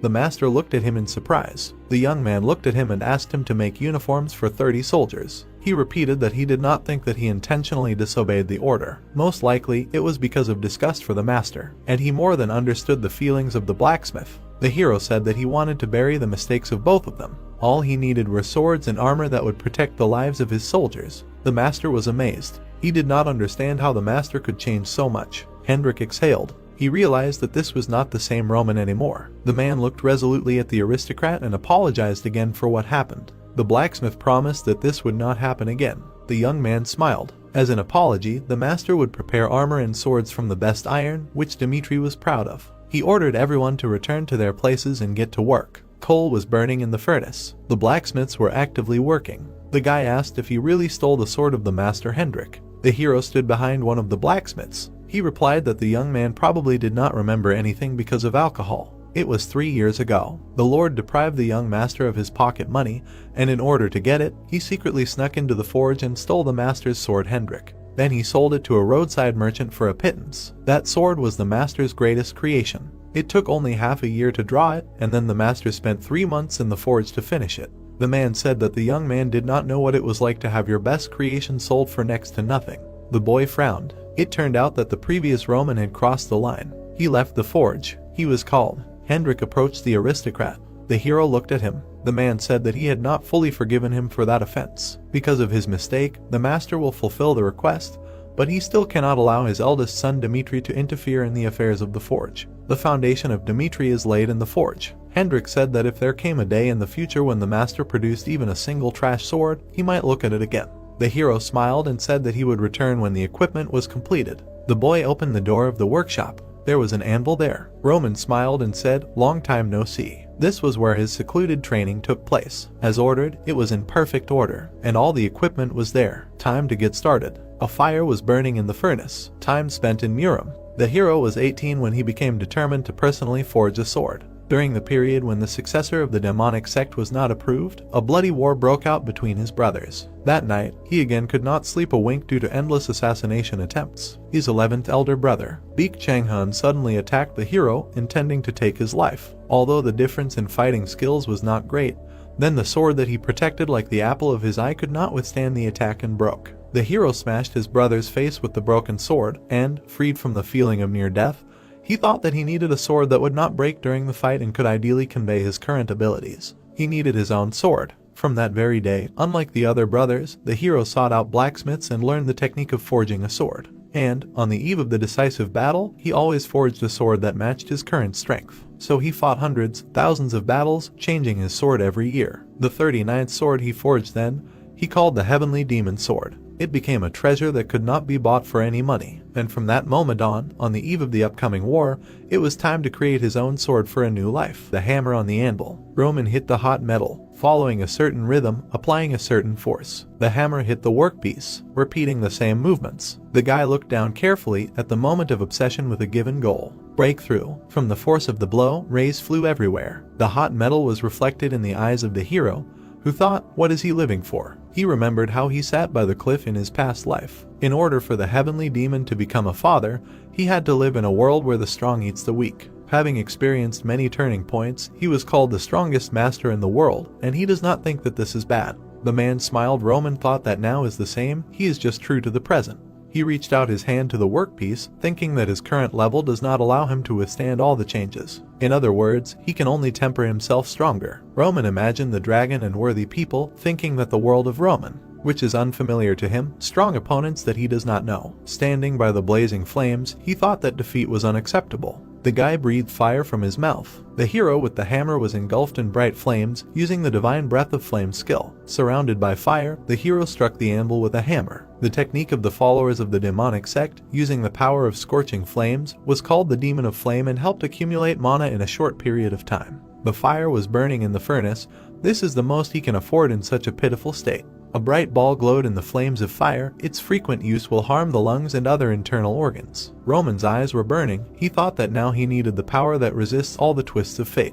A voice was heard from a white building with a blue roof, which said that at the moment Flora folded her hands in front of her and said that they had reached a dead end. Looking ahead, she continued that there was no outside help in sight and the difference in power was obvious. She stood at the head of the table. People were looking at her. She said that there was an opinion that by surrendering they should keep the family land. With a determined look, the girl said that she believed that they should never do that. Her hand slapped the table. Her father frowned, saying that instead of getting involved in a war they knew they would lose and let countless soldiers die, they could choose to surrender for the sake of everyone else. He imagined a silhouette shaking hands and said that, using their connections with the central government, Barco had borrowed money from a gold bank. The girl continued that most likely this loan was given to them without collateral. The men at the table whispered among themselves, discussing how without collateral. She imagined an arrow leading to a bag of gold. Flora said that loans without collateral always had a high interest rate. Looking at her father, the blonde said that in this war, it was not only Barco that was aiming for profit. The man looked down. The girl presented a picture of the coat of arms and said that the Barco who borrowed money and the gold bank that issued the loan in order to get a benefit that would satisfy them. She presented a torn map, saying that both sides after the occupation of Lawrence would tear this land apart. Father and daughter stood opposite each other on different sides of the table. The Viscount sat down and asked how she proposed them to act then. Folding her hands in front of her, Flora said that there was only one way, a fight to the death. With a determined look, she declared that this was the only way that would allow them to survive. The man slammed his fist on the table, repeating that she was saying a fight to the death. He looked down thoughtfully, thinking that at some point. He looked at his daughter, thinking that he was filled with hope looking at Flora's bold statement. The girl in the dress stood opposite him. He thought that Flora, with her ability to see through the situation, would suggest an extraordinary way. The Viscount closed his eyes, thinking that in the end he remained within the bounds of the ordinary. He imagined the gates of the fortress and heard the question. That in fact the best he could offer was to lock the fortress gates. The girl looked at him seriously, with the words that she told them to just be patient. She imagined a blazing space, saying that they should abandon this year's harvest and give the fields over to the flames. Imagining a storage with cans and sacks, she said that by collecting maximum reserves of provisions they would be able to hold out. The mountains were covered with snow. Flora continued that until winter came. Lawrence frowned, repeating, "Should we hold out until winter?" The girl standing at the table said that yes, although the Barco family was able to borrow a huge amount thanks to connections with the central government, but that was all. The interest on the loan would grow every minute. The blue eye looked ahead carefully. She imagined the bank logo, thinking that great power, its influence was capturing the entire continent, a gold bank. She imagined a hand reaching out to the frightened man and thought that if the war did not end quickly and time dragged on, the Barco family would be pressed with interest. The men sitting at the table heard that the gold bank was not a power that could be intimidated by close ties to the central government. She imagined warriors with flags saying that mercenaries acted for money and this money came from the gold bank. With a determined look, Flora said that when winter came, it was not a good time to siege a fortress. Looking with blue eyes, she finished that they would exhaust themselves. Her father looked at her in amazement. The men began to discuss, saying that they did not think there was such a way. Someone said that it made sense, another confirmed that it was true, it would be a fight against time. Lawrence sat listening to these words. He imagined his daughter playing with birds and thought that when the incident with Dmitry happened, he decided that he had spoiled his daughter too much. However, the reality was different. He looked at the blonde and thought, when did his daughter manage to grow so much? The man clapped his palm, standing up. With a determined look, he declared that Flora's words were true. From now on they would begin to prepare for desperate resistance. The men heard that they would hold out to the last. The blonde declared that they would preserve the legacy of the Lawrence family. The daughter standing in front of him heard that even if the fortress walls collapsed and death awaited them, they would fight to the very end and show themselves. The girl looked forward resolutely. Roman looked down intently. In front of him, several blades lay in the water. Clouds floated in the sky above the house. The hero walked out of the workshop with a sword in his hands. For a person, any event that happens for the first time will be considered special. The sun illuminated the blade. He thought, the first sword. The blonde raised the weapon up, thinking that this was a sword that would perfectly suit his current powers. Clutching the golden blade, Roman said that he would take a name for it from this world. The hero's eye glowed. He decided to call him a salamander. The man walked forward along the path. He stopped in front of the fortress gate. On his fluttering cloak was a coat of arms. The knights above looked at him excitedly. The man with the mustache grinned. He unrolled the scroll and read that as a representative of Viscount Barco, he gave them 3 options to choose from. The first was to open the fortress gates and surrender. The knights in armor heard that only surrender was their only way to save their own lives. Viscount Lawrence stood next to the knights on the wall, hearing that the second was to march against them in a large-scale war. He looked at the messenger, who said that under the supervision of a central government judge, they would go out onto the plain and determine the winner accordingly. A duel of mighty warriors was also possible. The man with the mustache read that any method would do to determine the winner. Barco were willing to agree to the method they proposed. Viscount Lawrence frowned at him. He said darkly that they did not consider that the pretext under which he stepped forward, continuing that the Barco declared war on them was fair. The evidence of the debt of their ancestors was falsified. Stopping at the fence of the wall, the man shouted that moreover, he was not going to sacrifice the people of Lawrence. The man frowned, shouting for him to return and tell the Viscount that no matter what they chose. The messenger interrupted him, saying that the third option was to forget about the pride of the noble family line. The man standing at the gate finished that and locked themselves in the walls of the fortress, defending themselves to the death. He turned his leg, saying that the Barco family line accepted their decision. He turned away, saying that he would wait for retribution for the blood spilled during the siege. The knights, trembling, looked at him. Viscount Lawrence watched tensely. In front of the messenger were groups of knights.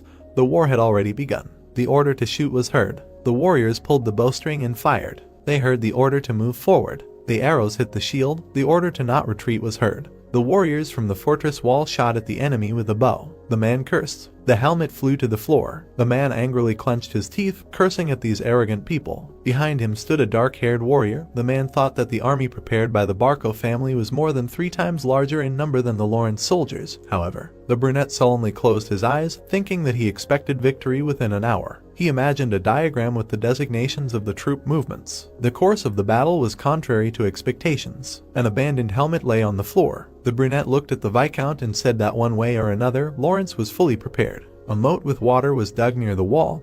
He said that they dug a deep channel, not allowing the soldiers to get closer. There were many arrows stuck in the ground. He continued that judging by how boldly they shot a huge stream of arrows at the very beginning, they got a decent amount of military supplies. Viscount Barco clenched his fist in anger. There was a map of the battle and figures on the table. He thought what had happened this week for Lawrence to choose to fight to the end. He slapped his palms on the map, thinking that according to their calculations, they should have capitulated if they even slightly wanted to protect their land. But in fact, The man frowned at the diagram, thinking that they locked the fortress gates, unafraid in the face of the death of the entire family. From what point did everything go wrong? He looked at the captain, who asked, "What will they do?" Looking at him with displeasure, he said that he was still asking, "Let them prepare it immediately." The brunette's eyes widened in surprise, but he did not object. The Viscount smiled, thinking that Lawrence was not so persistent. He recalled the image of Flora, thinking that he would not be able to withstand the pressure of Barco, just like he sold his great treasure to Dmitry's family. The man frowned. Looking forward resolutely, he thought that in the face of danger he would tremble like a true coward. On the ramparts, an order was heard to hurry. Viscount Lawrence angrily shouted at the knights that it was unknown when Barco would attack them again. They should gather their courage and quickly raise their weapons. The man turned and called Flora, saying that she was right. He told the girl standing behind that Barco was confused and called off the soldiers. How did she come up with that? The girl in armor walked forward, saying that she realized that there was no point in waiting for everything to resolve itself. Flora resolutely clenched her fists, saying that she needed to become stronger herself. Looking forward, she said that from now on, this is how she was going to live. Tears appeared in her father's eyes. He stood opposite, apologizing for forcing her to marry Dmitry. Then it seemed to him that the only way to save their family line. The man with the mustache continued, however. He approached his daughter and said that now, no matter what happens, he believes that she will make the right choice. Flora looked at her father with a smile. Suddenly her gaze became surprised. They saw a powerful explosion. Part of the fortress wall was broken through. Flora looked down, thinking that the fortress wall had collapsed. Really? The warriors stood at the weapons with the seal at the muzzle. Flashes. The knights looked from the wall, shouting that they were going crazy. Barco prepared a flash. Flora stared in shock at the flare, a catapult-type magic weapon that was being thrown at the fortress walls. Looking ahead in fear, the blonde thought that it was a huge explosion magic. The catapult had a glowing magic seal. Since it was a strategic resource that required tens of gold to fire, it could not be used without permission from the central government, no matter how rich the owner of the weapon was. The girl clenched her fingers into a fist, thinking that even with the huge loan, she did not think that Barco had the power and connections to rent the flare. Flora looked down, thinking that there were only two ways to stop the flare: counter with a magic weapon of the same level, or open the gate and go out ourselves to destroy the flare manually. Looking down in fear, the blonde thought that both ways were impossible. She closed her eyes, thinking that now she could only give up, but her thoughts were interrupted by a call. A maid came up from behind, saying that a magic message had arrived. Flora asked again in surprise. Clenching her fist, the maid reported that Roman Dmitry told her to tell her that he had a way to help, so let her take the message. Flora looked at the woman in surprise. She remembered the image of the white-haired guy. Flora looked ahead, saying that a way to help Lawrence in a moment of danger. What does he mean by that? In front of her was a hologram with an image of Roman. Looking at her, the guy said that he would say it directly. For personal reasons, he plans to take revenge on the Barco family. The girl was surprised to hear that the decision was made. The only question was at what point he would commit his revenge. If suddenly she agreed to follow his plan. The girl listened tensely to him moving his lines and immediately stepping out to destroy Barco. She stood in front of the crystal with the hologram and asked what was required of them to carry out this plan, and heard that everything was simple. The girl standing in the center of the seal heard that if Lawrence sacrificed themselves first and provided a battlefield, he swears by the name of Dmitry that he will use all his strength to help them. The wind blew through the armored girl's hair. She thought, sacrifice. Flora clenched her fist, thinking that he must have suggested this. Knowing their situation, there is no choice. Even if he so shamelessly tells them to sacrifice themselves. Standing by the hologram, the blonde said that she promises she will do anything if only it can protect her family. The guy raised his finger, saying that there is one more thing. He said to give him a reason so that he can enter the war. A group of warriors approached the fortress wall. Roman said that he needs a reason since the marriage contract has already been dissolved. Looking at him, Flora asked how she will create a reason. The white-haired man in the hologram answered Barco. Let him announce that he harassed her. Flora's mouth opened in shock. She imagined a man surrounded by chains and heard that although they had never crossed paths, she needed to report the harassment that had caused her to break off her arranged marriage with Dmitry. She imagined herself sitting on the floor, and people behind her were discussing her. Perhaps her value in the eyes of the aristocracy would sink below the baseboard, and she would decide to sacrifice the beautiful reputation of the Lawrence flower. However, if she, as the daughter of an aristocrat, gave up a lot. The silhouette of a bird broke the chain. The guy continued that she would be able to get a good reason that would resolve the crisis of the Lawrence family. The white-haired man from the hologram said that this reason would allow him to shrink during the war. The trembling girl pressed her hands to her chest. Roman looked at her and said that if she said anything, then let her say that he harassed her to break off the engagement, because at that time she was still his person. The blonde looked down, hearing that he never forgives those who touch his people. Flora bit her lip, thinking, his man. There was a bright flash of an explosion. Warriors were burning in the flames. Knights approached the burning part of the wall, shouting that it was destroyed. Let him quickly install an iron fence. Stones fell from the ceiling. The girl repeated that she had already said that she would accept any of his conditions. Lona closed her eyes, clenched her fists, and screamed for him to immediately deal with all the damned Barco. Hooks were caught on the wall. A cry was heard not to let them cross the fortress wall. Viscount Lawrence put out his hand, shouting that it was necessary to protect the fortress wall. They must hold out. An enemy warrior climbed the wall. He attacked the man with a sword. A cry was heard calling the Lord for caution. The blade was approaching the man's face. Suddenly the enemy was knocked down by a bright beam. The girl held a bow in her hand. Lawrence turned around, recognizing his daughter. Flora looked at him seriously, saying that they should open the fortress gates and confront Barco head-on. Father looked at her in amazement and exclaimed that she meant to say open the gates. The blonde explained that Roman promised to help. She introduced the guy with the warriors standing behind and said that if they opened the gates and went out, it would distract the enemy, and then Roman would appear with his army and destroy the outbreak. Father repeated in surprise and asked why. Flora replied that there was no time to go into details, but she was absolutely sure. Resolutely looking forward, Flora said that Roman was not one to throw words to the wind. There was a communication crystal on the ground. The guy in the red cloak stood next to it. He was looking down. Chris, who was standing behind, asked if he was going to attack right now, to which he heard the answer no. The blonde warrior exclaimed that if they pulled any longer, Lawrence could be destroyed. Chris stood next to the guy and said that the flash was a powerful weapon capable of destroying an entire fortress wall if he really planned to help Lawrence by disrupting Barco's plans. In the distance, a smoking fortress wall was visible. The blonde said that they needed to immediately attack the enemy from the rear. Turning to him, Roman asked why he should do that. Chris's eyes widened in surprise, and he heard that the question was not whether Lawrence would be destroyed or not. The white-haired man called Chris. He imagined an army lying in blood and said that compared to the death of a few hundred strangers, it was more important to him that none of his men shed blood. The hero imagined a dead fighter, saying that many of Lawrence would die because of this war. Blood and tears were streaming down the man's face. The hero said that their problem was that they followed an incompetent leader. A trail of blood trailed towards the standing Roman.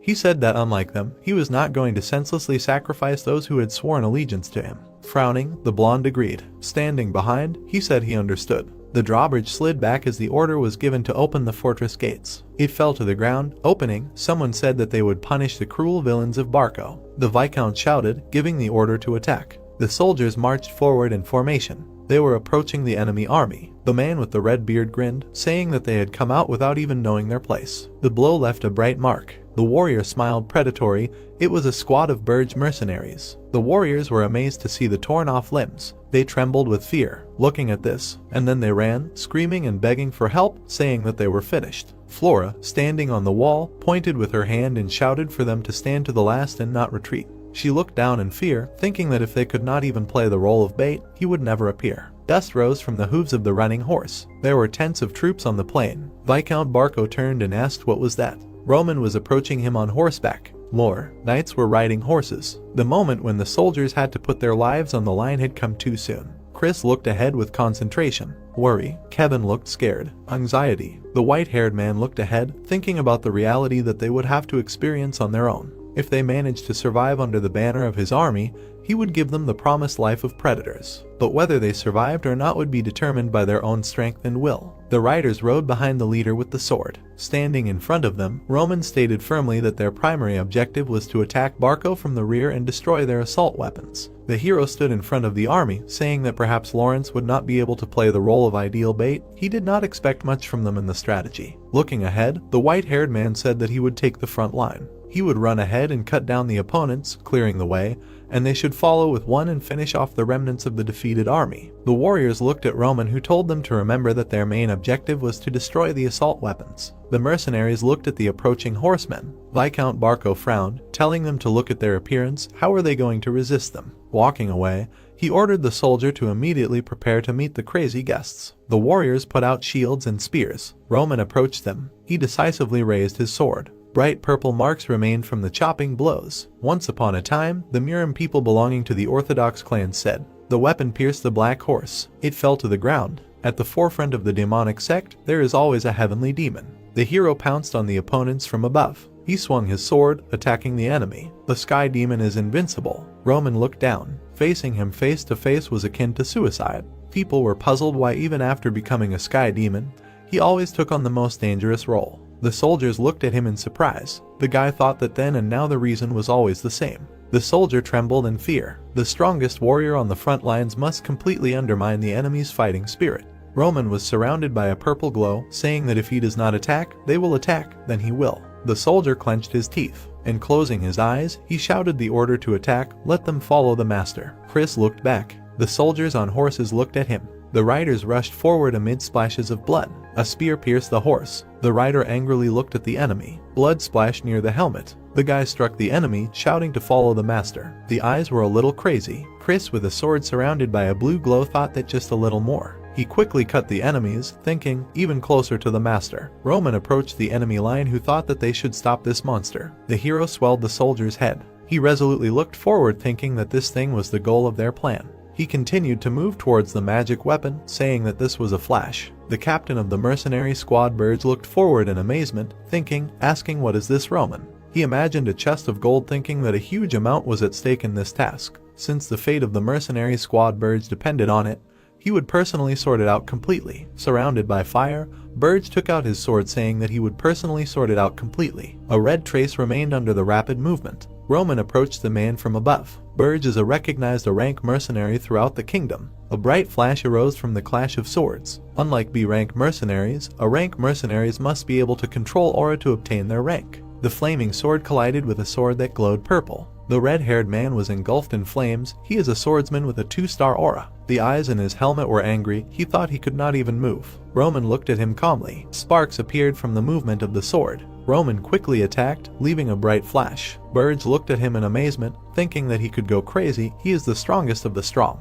The white-haired man attacked with a bright purple glow. The man angrily clenched his teeth. A red beam appeared next to him. He fell to his knees, and Roman walked away. 5 seconds. The headless body fell to the ground. That's how long an A-rank mercenary could hold out against Roman. The soldiers looked at him in amazement. His squad members looked joyful. Barco pointed his finger and angrily wished for death, shouting for them to kill that man immediately. The soldier held the angry Viscount back, shouting that it was dangerous.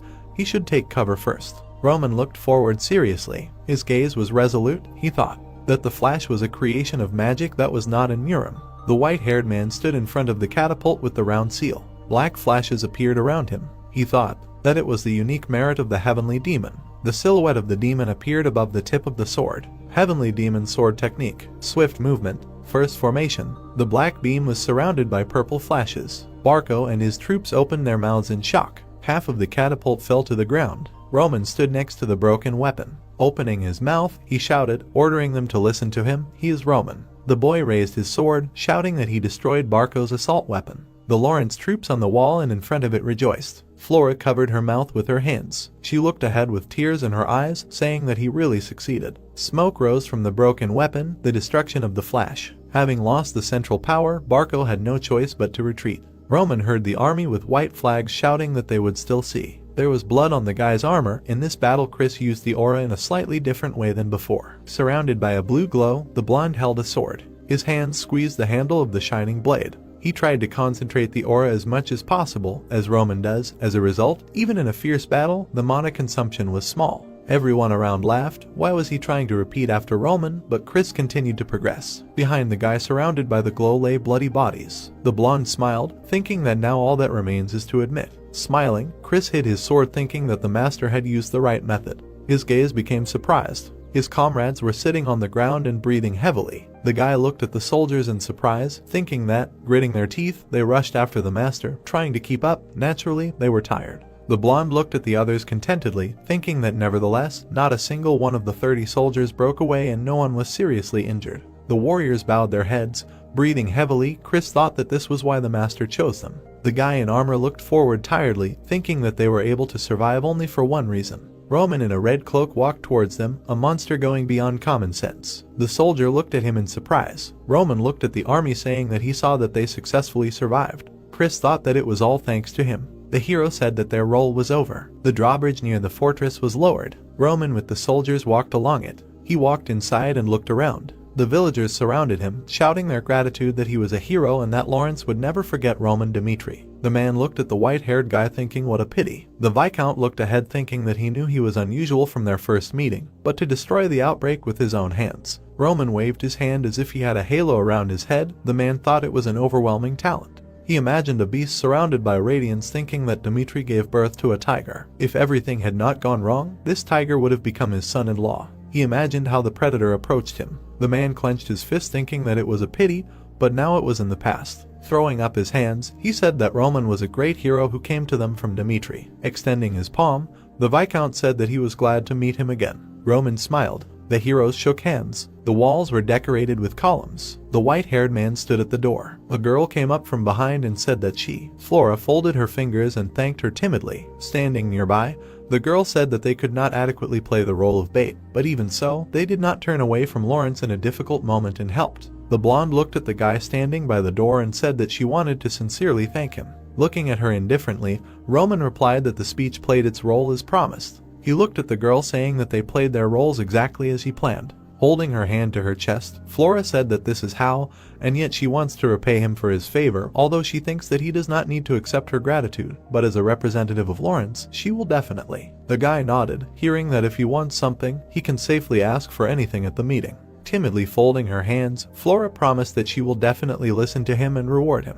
The guy smiled. Looking at her, he said that if she was not going to change her mind, there was no point in him refusing. He put his hand on the door handle. Opening the door, he invited the girl to go into the meeting room first. The men were sitting at a long table and talking. Roman touched his chin, hearing their words that this was their chance. If he offered Barco to end it here, they would definitely agree. Someone said that Barco truly still had impressive fighting force. Instead of needlessly raising a stir, bringing trouble upon themselves, they should bury the past and find peace. Flora stood next to her father at the head of the table. Roman looked ahead, thinking that the name was herbivores. The Viscount looked ahead, saying that they were arguing correctly. This time they were helped to avoid a catastrophe, but their strength alone would not be enough to hold back Barco's onslaught forever, so now they would send. Touching his chin, Roman interrupted, asking if he could speak out. The table became silent. There was a voice saying, "Speak up." The guy stood up, thanking them. He stood at the edge of the table, saying that Barco was suffering from the oppression of the money issue. The guy went forward, saying that in order to pay off the huge debt, they could only defeat Lawrence by any means necessary, and even destroying the outbreak would not change anything. This was just his guess. The white-haired man looked down and said that they would most likely receive the messenger's bloody head in return. The man coughed into his fist. The long-haired man was silent. Viscount Lawrence concentrated on hearing that the soldiers outside were now carrying corpses. Looking at all this, did they not feel anything? He remembered the soldiers removing the bodies and said that Barco should not be forgiven. They must clearly show the whole world how Lawrence was taking revenge on the monsters. Walking further, Roman resolutely continued that they dared to touch them. Rising, Lawrence asked. He thought they did not understand this, but what else could they do? They did not have the necessary strength. Without turning around, Roman said he would say one thing. He approached the Viscount. Behind him were the eyes of a monster. He decisively declared that there was a way. The man looked at him in fear. Roman thought that the only thing left for herbivores was to become food for predators. A scream was heard from the tent under the sky. Viscount Barco slammed his fist on the table, shouting to Roman under what pretext he decided to interfere with them. Grimly bending over the map, the man said that in order to change the unfavorable situation, there was only one left. Gritting his teeth, Barco and calm Roman simultaneously said a duel of great warriors. On the scroll was written a duel of great warriors. 1. The battle determines the victory or defeat of the family line. 3 swordsmen enter the battle. 2. The place is considered sacred and has received the blessing of Valhalla. Both families must submit to the result. 3. The authority of the person in charge is extremely important. As soon as both parties come to an agreement, the decisions are sent to the central government. After the decision is approved, the duel is held. Viscount Lawrence frowned. It had been a long time since the great warrior duel had changed to a battle of connections and wealth. Their opponent was Barco. They had connections in the central government, and with the amount borrowed from the gold bank, it was scary to imagine what kind of master they would invite to come out for a duel. The hero said that he understood what he meant. He smiled and said that he would give them confidence in victory right now. Everyone present was silent. The head of the clan looked at the young man in surprise and asked again. Roman looked at his interlocutor and said that there was no better way for them than a duel of warriors, if only they were sure of victory. The boy said that, first of all, Barco had a 3-star swordsman. Most likely, he would come out as the first warrior. Everyone present shuddered. The hero looked at his allies with a smile and said that he would participate in the first duel on behalf of Lawrence. Whether his opponent was the knight Barco or a visiting master, the boy would guarantee with absolute certainty that he would bring the first victory. The Viscount looked at the boy and shuddered. The hero continued that no matter how outstanding the talents of the enemies were, but against 1 victory and 2 defeats, it lost its meaning. The third duel would be completed by his man, Chris. Despite the fact that he had 2 stars, he possessed the genius that could lead to victory in a battle against a 3-star opponent. Roman looked at those present and asked if that was not enough to consider the battle won. If they won the warrior duel, Lawrence would be able to regain its lost reputation. The boy turned to Flora. He smiled and asked her to make a decision. The girl looked at him in surprise. She remembered how she promised to fulfill his every request at the meeting. The blonde frowned. Apparently, this is what he wants. The girl looked at the hero carefully. He whispers that he will take part in the warrior duel, but in return Lawrence must bear responsibility in case of a change. The young man smiled. Indeed, he is a dangerous man. Flora closed her eyes and declared that she supports the warrior duel. By agreement of both parties, the warrior duel was approved. Everything was decided within a week after the order was given. The day of the duel. In the judge's place sat a dark-haired man with a beard, Count Ertz. He said that the warrior duel is a sacred place, blessed by Valhalla. Viscount Lawrence sat in a chair. Behind him stood his daughter and the main character. The judge reminded that, whatever the results, both family lines must accept them. If this rule is violated, they will be judged, putting the honor of the Kingdom of Cairo on the line. The head of Barco grinned. Count Ertz spread his arms and announced that both families must now present 3 of their warriors and hand in a schedule of duels. Wine was poured into a glass. The enemy of the heroes was chatting amiably with the judge. The boy noticed this. He narrowed his eyes. Roman leaned over to Viscount Lawrence and said that they needed to change the schedule. The man was surprised because they had set it up a week ago. The hero replied that this week was the problem. The more time passed, the more interest would have to weigh on Barco. Roman frowned and noticed that it seemed like the enemies were deliberately stalling for time. They didn't look like they were in a hurry at all. The man turned in that direction and assumed that they had managed to find strong masters during this time. The legs of the chair creaked. A soldier was sprawled on the chair. The hero looked at the sleeping man. The Viscount looked at the boy with alarm and asked what they would do. Originally, Roman was supposed to go first and snatch an unconditional victory, the knight Lawrence was supposed to go second, and Chris was supposed to be the last one, ending the series of fights. The hero declared that the blonde would go first. The leader and his daughter looked at the boy in surprise. The young man smiled and declared that he would go second and fight the map prepared by Barco. They changed the plan to suppression. The crowd was noisy. Chris stood on the platform and looked at his opponent. In front of him stood Jansen, a swordsman of a 3-star aura. The blonde looked closely at his opponent and also introduced himself. The spectators were discussing him as Jonathan's disciple. The boy narrowed his eyes and thought that in order to become stronger, one must endure danger. This is the reason why he climbed out of the well and followed the master. Begin. The banner fluttered. The opponents pushed off from their places. Jansen swung and quickly struck with a fire sword. Chris learned one thing the first time he fought the master. The boy dodged. No matter how strong your aura is, only by mastering it can you give it meaning. The enemy attacked again. The blonde quickly moved from one place to another. He gritted his teeth. He had to dodge again and again to wait for his only chance. The 3-star knight struck again and asked how much longer the boy would run. The enemy swung. He was surrounded by red energy, a wide-range aura. The blonde looked at the enemy hanging over him. Chris froze in shock and thought that he could not dodge and needed to think of something urgently. He remembered the words of his master. The hero advised him to break free from the usual laws of the world. The knight frowned. An indistinct splash of mana would never show the full power of the aura. The boy clenched his sword. A blue light appeared around him. Just like the leader showed his greatness with a grain of mana, from a plane to a beam, from a beam to a point. The knight concentrated the power of the aura in one point. The enemies glared at each other. The blonde landed behind his opponent. Jansen lost his head. The crowd held. Chris had won. The guy was breathing heavily. He, a 2-star swordsman, had defeated a 3-star. The hero looked at his subject with satisfaction. The judge announced the next duel. The spectators were shocked by the result. The head of Barco clenched his fist until he was shaking. He did not believe that Jansen had been defeated. The man frowned and clenched his teeth. He had planned to snatch victory in the second duel, but now the last one would be decisive. The Viscount bit his lip and thought that there was no need to worry about the second duel. After all, he had an invincible ace up his sleeve, which was worth a lot of money. The guard approached the second participant. The man woke up and asked if it was his turn already. He went up to the platform and yawned. The blue-haired man with a scar on his nose scratched his head and introduced himself as Homeros. He was a swordsman with a 4-star aura. The head of Lawrence, Flora, and Chris were shocked and scared. Everyone was talking about the wandering swordsman. Many were seeing a rancor in person for the first time in their lives. The man sighed indifferently. He was here at the request of the guild master. 49th place in the ranking. The ranking originates from the Valhalla Empire, a sacred land where all those who died a heroic death in battle go. They put their lives on the line to get to Valhalla and wanted to get proof of their strength. All the results of victories and defeats were recorded. The names of brave warriors were immortalized on documents. This was the origin of the ranking. It belonged only to the Valhalla culture, but with the expansion of the empire's influence, it spread throughout the continent. The top brass of the Valhalla temple personally select the people for the top 100 places in the ranking. Viscount Lawrence was horrified. Who would have thought that Barca would be sent to duel the warrior Homeros? There is no one in Cairo who does not know about his reputation.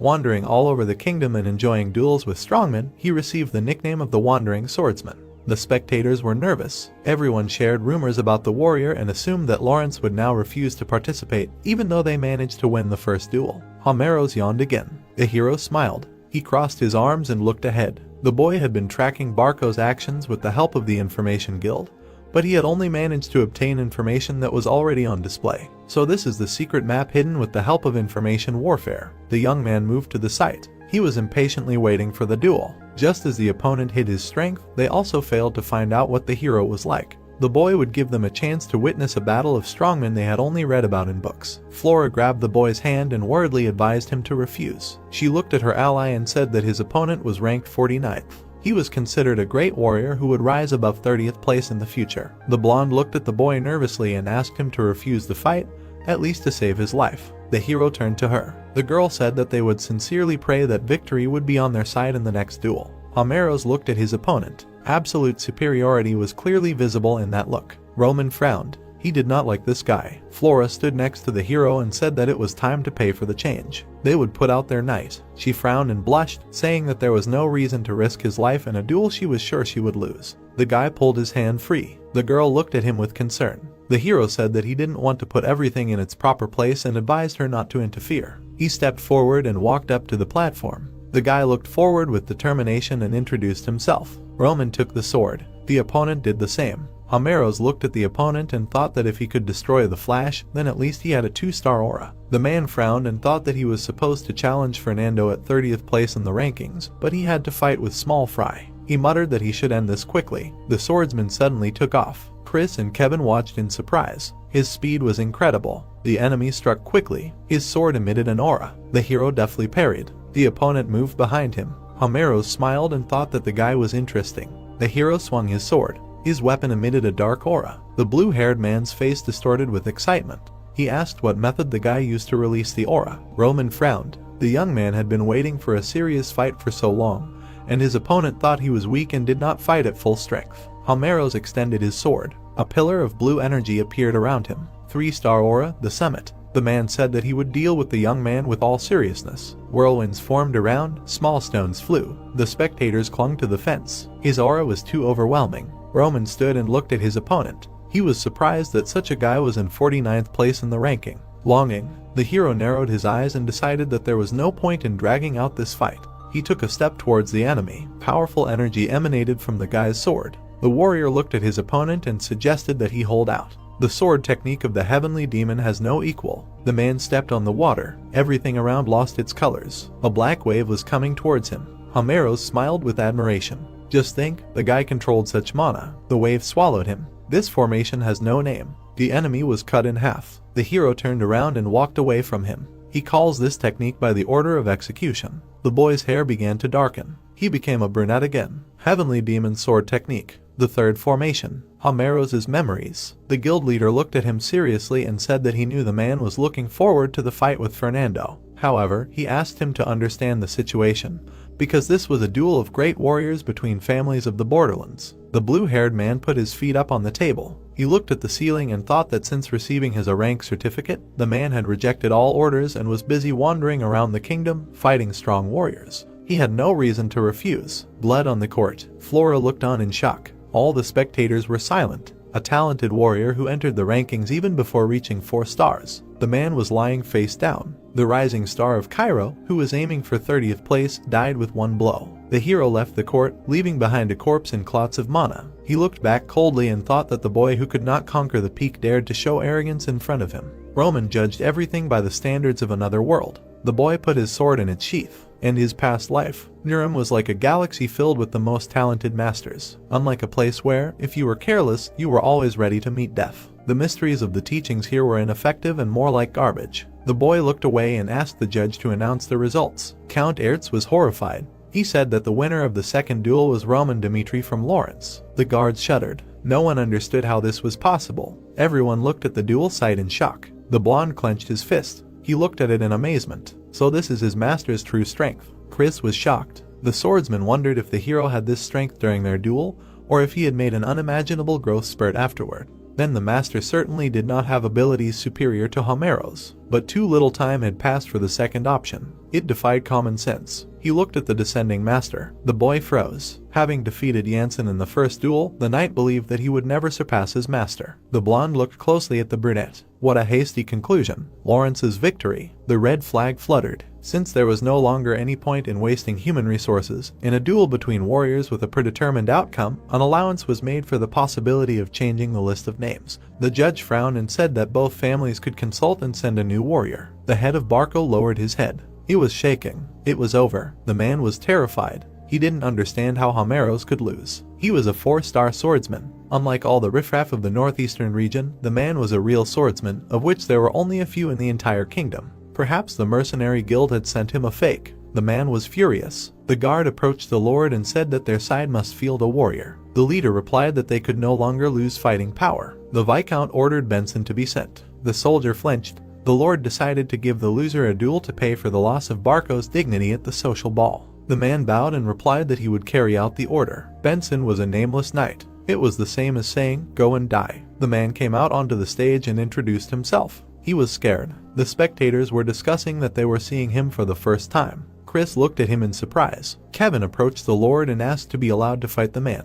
His eyes were shining. Roman looked at his subordinate carefully. In a world where the strong devour the weak, the only thing that follows defeat is death. Even a nameless knight is a difficult opponent for Kevin. The young man must want to prove his usefulness. The hero smiled and agreed. The boy turned around and said that he would be back soon. The sword in the man's hands was shaking. How did he end up in this situation? Benson was shaking all over. Thanks to his father's knightly status, he walked along the smoothly laid path without any worries. His eyes darted from fear. The man looked at his shadow. For Barco, he gave it his all. But the price for his loyalty was death in a warrior's duel. He looked forward in surprise. The young man stepped onto the platform. His gaze was determined. The knight's face was distorted by a smile. The brunette thanked the lord for such an opponent. The opponents stood opposite each other. Benson covered his grin. He looked at the young man and asked if he wanted revenge. The man said that they were both abandoned by their masters. His gaze was wild. It turned out to be lucky for him. The boy calmly looked at the enemy and replied that he was only a sword protecting the master. The man rushed towards him with a scream. Kevin dodged and pointed his sword at his opponent's throat. The brunette kicked him and knocked him to the ground. The redhead flew back. Blood dripped onto the floor. The boy leaned on the sword and stood up. Blood was flowing from his mouth. The young knight's gaze was crazy. The blonde narrowed his eyes. The difference in their physiques was colossal. Chris glanced sideways at the owner and wondered what he was guided by when he sent Kevin. The blow landed in the young man's chest. He clenched his teeth. The enemy continued to attack. The boy's eyes showed a thirst for revenge and murder. The young man remembered the words of his master. The hero told him that since the day he personally cut off his hand, the mastery of the phantom demon settled in his head.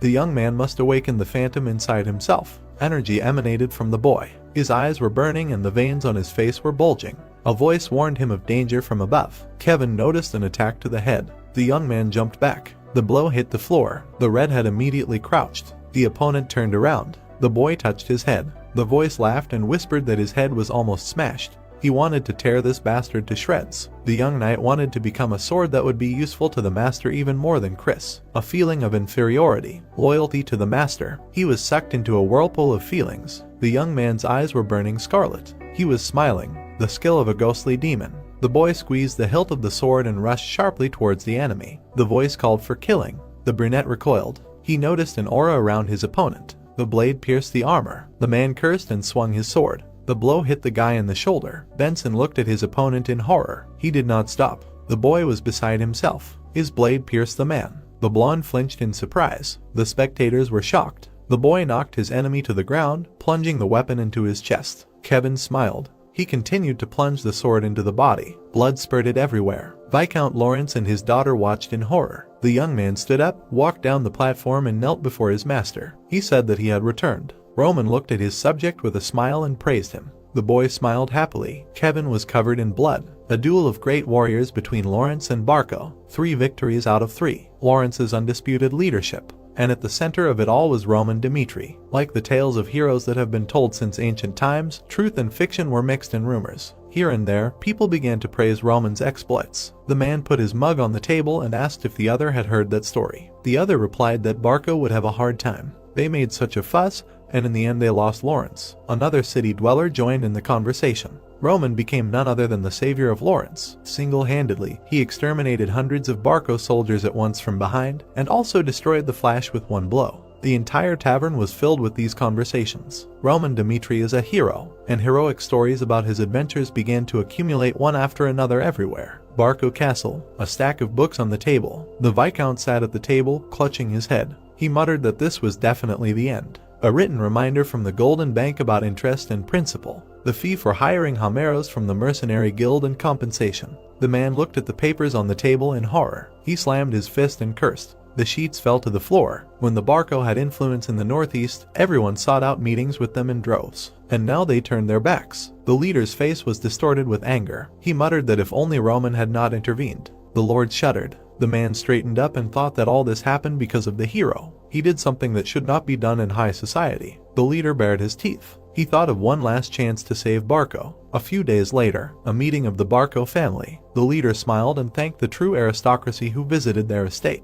The people present were nervous and asked to get to the point. The man smiled and said that just as Barco attacked Lawrence for a good reason, the reason plays a very important role in high society. Everyone listened attentively. The leader frowned and said that this war was meant to make the ancestors pay.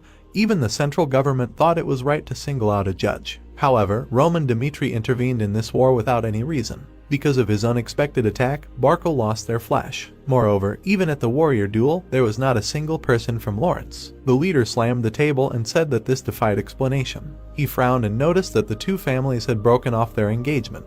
This meant that Roman was a stranger to Lawrence and had crossed the line. The others supported this thought. The Viscount grinned and thought that this should be enough. If he could only pin the blame on Dmitry's family and get a huge payment as compensation, he could solve the issue of the money borrowed from the gold bank. There was a knock at the door. The protagonist entered the room. He smiled and said that he had heard that they had complaints about him. The Barco leader looked at him in surprise. The guy looked at the Viscount confidently and asked him to voice all the complaints in person. A little earlier, Chris looked at the owner with alarm and asked if he was really going to Barco. The hero was saddling his horse. The knight looked at him and said that this was akin to suicide because the Viscount would not leave him alone. The brunette turned to his subject and asked how he thought his relationship with Barco would develop. The blonde shuddered and said nothing. He frowned and said that for them the hero was a sworn enemy. The knight believed that it was better for them to avoid each other if possible. The hero objected. Roman turned to the blonde and said that if you start something, you need to see it through to the end. It was no secret that Barco had a grudge against him. The brunette mounted his horse. The knight looked at his master in surprise. The hero looked at him and said that now, when the enemy's position was precarious, it was best to nip their revenge in the bud. He smiled and said that he would go alone. The guy stood in front of the meeting table. The brunette asked why they had gathered everyone here. The leader gritted his teeth. The man was angry that a boy who had not even inherited the title dared to ignore the difference in positions. The leader looked at him gloomily. He said that, apparently, his low birth had not taught him the laws of the nobility. The Viscount frowned and said that in the kingdom of Cairo, it was forbidden to interfere in a war without a reason. Barco announced the reason, in accordance with the laws of the nobility, received approval from the central government, and only then declared a feudal war. He looked angrily at the young man and asked if he thought that this rule appeared because the aristocrats were stupid. It was all for the sake of preserving each other's good name. The brunette calmly looked at the leader. He slapped the table and said that ignorance of the laws was no excuse. He shouted at the boy that because of him, the Dmitry family would have to endure a severe insult. The hero remained calm. The Viscount jumped up and exclaimed that because of the misdeed of one son, they could not avoid the reproaches of all the nobility of the northeastern region. Silence fell. The young man asked if his interlocutor had finished. The leader shuddered in surprise. The boy bared his teeth and said it was his turn to tell the reason. The Viscount looked at him in fear. Roman looked ahead and said that Lawrence and Dmitry had originally been bound by a marriage agreement, but now he had turned into a fool rejected by his bride. Everyone tensed up. The warrior asked what they thought was the reason for the agreement being broken. The boy said that the rumors about his reputation and his escapades with women were not true. He pointed ahead and said that the threats of Barco's eldest son, Anthony, were to blame. The leader jumped up in surprise. The hero walked slowly around the table. Being on friendly terms with Anthony, he had attended a party at his invitation before marrying Lawrence, and there he had fallen into a trap. When he came to, he found himself in the same room with Emily Barco, and then Anthony threatened the hero to break off the engagement. Only then would he keep it a secret. The guy narrowed his eyes and said that he had carefully thought out a trap to separate Dmitry and Lawrence. Those sitting at the table exchanged glances and discussed what they had heard. The brunette smiled confidently. The moment weakness is exposed, it ceases to be won. The Viscount looked at the young man angrily and exclaimed that no one would believe such nonsense. The warrior grinned and said that he knew he would say that. The hero looked at his interlocutor and named another reason to interfere in the war between Lawrence and Barco. The man tensed up. Anthony Barco had crossed the line. He had harassed Flora, with whom he had an arranged marriage. His actions had shocked her so much that she had ultimately decided to break off the engagement. Roman looked seriously at the Viscount and said that the girl herself could confirm this. He narrowed his eyes and thought that Anthony had lured him into a trap with a lie. The hero would pay him back in the same coin. The guy clenched his fist and said that the only thing he could do for her was to take revenge. The young man stretched out his arms and asked again if those present thought he had no reason to intervene in the war. Everyone was silent. That was how Roman had destroyed Barco's arguments and found his own reason. The Viscount leaned on the table. There was no point in fighting for the truth of the reason now. He needed to buy time. The man sat down in a chair and exhaled. First, he had to settle this situation and find a new solution. He said that he didn't think the guy was telling the truth, but he would check the veracity later. The hero turned to him. The Viscount shuddered. Roman stood in front of him and offered to either end with Anthony being punished for his personal insult, or to blow this incident up into a family-level problem. The brunette looked at his interlocutor predatorily. The aristocrats looked at him in amazement. The young man said that if the leader didn't make a choice right now, he would return home and tell his father everything. The man was horrified. He could not choose war with Dmitry under any circumstances. One way or another, a clash with them in the current crisis would lead to the collapse of Barco. The Viscount squeezed the arm of the chair and thought that this was a very cruel boy. The leader lowered his head and said that at his command, Barco's eldest son would kneel before the hero and ask for forgiveness. The guy looked at his interlocutor and said that he did not ask to put Anthony on his knees. The leader flinched. The brunette folded his hands behind his back and said that he would choose the punishment himself. The voice of Barco's eldest son was heard from behind the door. The Viscount closed his eyes and apologized. The guy was kneeling before him and exclaiming that he did not want any refereeing duel. Was the leader really going to hand his son's life over to someone else's hands? Anthony was crying and trembling, saying that the guy would never spare him. The leader shook the young man and demanded that he come to his senses. He stood over his son and said that from that moment on, he, the boy, took the place of the successor. His duty became to share his life with the fate of the family. The man looked at the young man with rage and resentment and ordered him not to forget this shame and to be ready to give one hand for it. He passed by, leaving his son on the floor. Anthony remembered the main character with horror. The aristocrats watched in shock. Viscount Barco frowned. The eldest sons of the two families stood opposite each other. The sword trembled in his hands. Anthony looked at his opponent with tears in his eyes. He made excuses that he liked Flora and, apparently, he briefly lost his mind from the realization that they would get married. The brunette looked gloomily at his rival. The opponent apologized. The hero took out his sword. Anthony shuddered in fear. He panicked and begged to spare him just once. If Roman spared his life, the guy would pay for his mercy all his life. The nobles watched with pity. The Viscount was angry. The brunette looked at his rival and asked how he would pay. The hero approached. He asked if the boy had the strength to pay off the debt to the gold bank. Even the vaunted connections with the central government could not cover up the atrocities they had committed.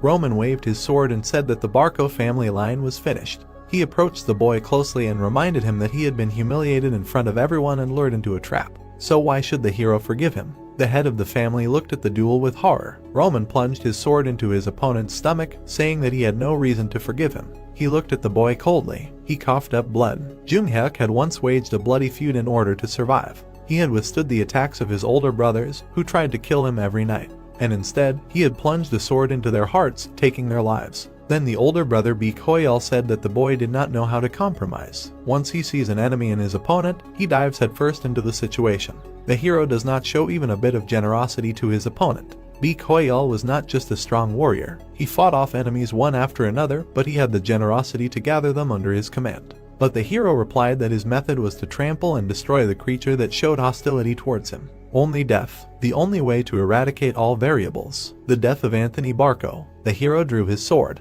No one could have foreseen such an end. The opponent fell. His father rushed to him. He screamed and ran to his son. The Viscount looked at the fallen Anthony in horror and screamed, panic in his eyes. The brunette turned around and asked if there was a problem. He smirked and explained that the death of a criminal in a judicial duel was quite common. The Viscount turned and shouted for someone to quickly kill the demon that dared to do this to his eldest son. The knights shuddered. He looked at Roman. How could they defeat this monster? The leader, with tears in his eyes, turned to the boy and muttered that he had planned this from the very beginning, and his visit was only a way to pretend that the hero intended to show generosity. Roman looked down at him and said that from the very day Anthony intended to threaten him, he could no longer live under the same sky with Barco. He turned around, and here it was, the result. The boy looked at the frightened nobles. They shuddered. The youth said that if there were still people who could not break the already leaky connection with Barco, they would have to face him. The hero's eyes flashed menacingly. The Viscount looked at him and exclaimed that he would not get out of this unscathed. The boy headed for the exit and asked what the point of his loud statements was. His figure was moving away. From now on, he would observe the life of the Barco family and attack until they suffered complete collapse. The boy walked through the doors. That was all.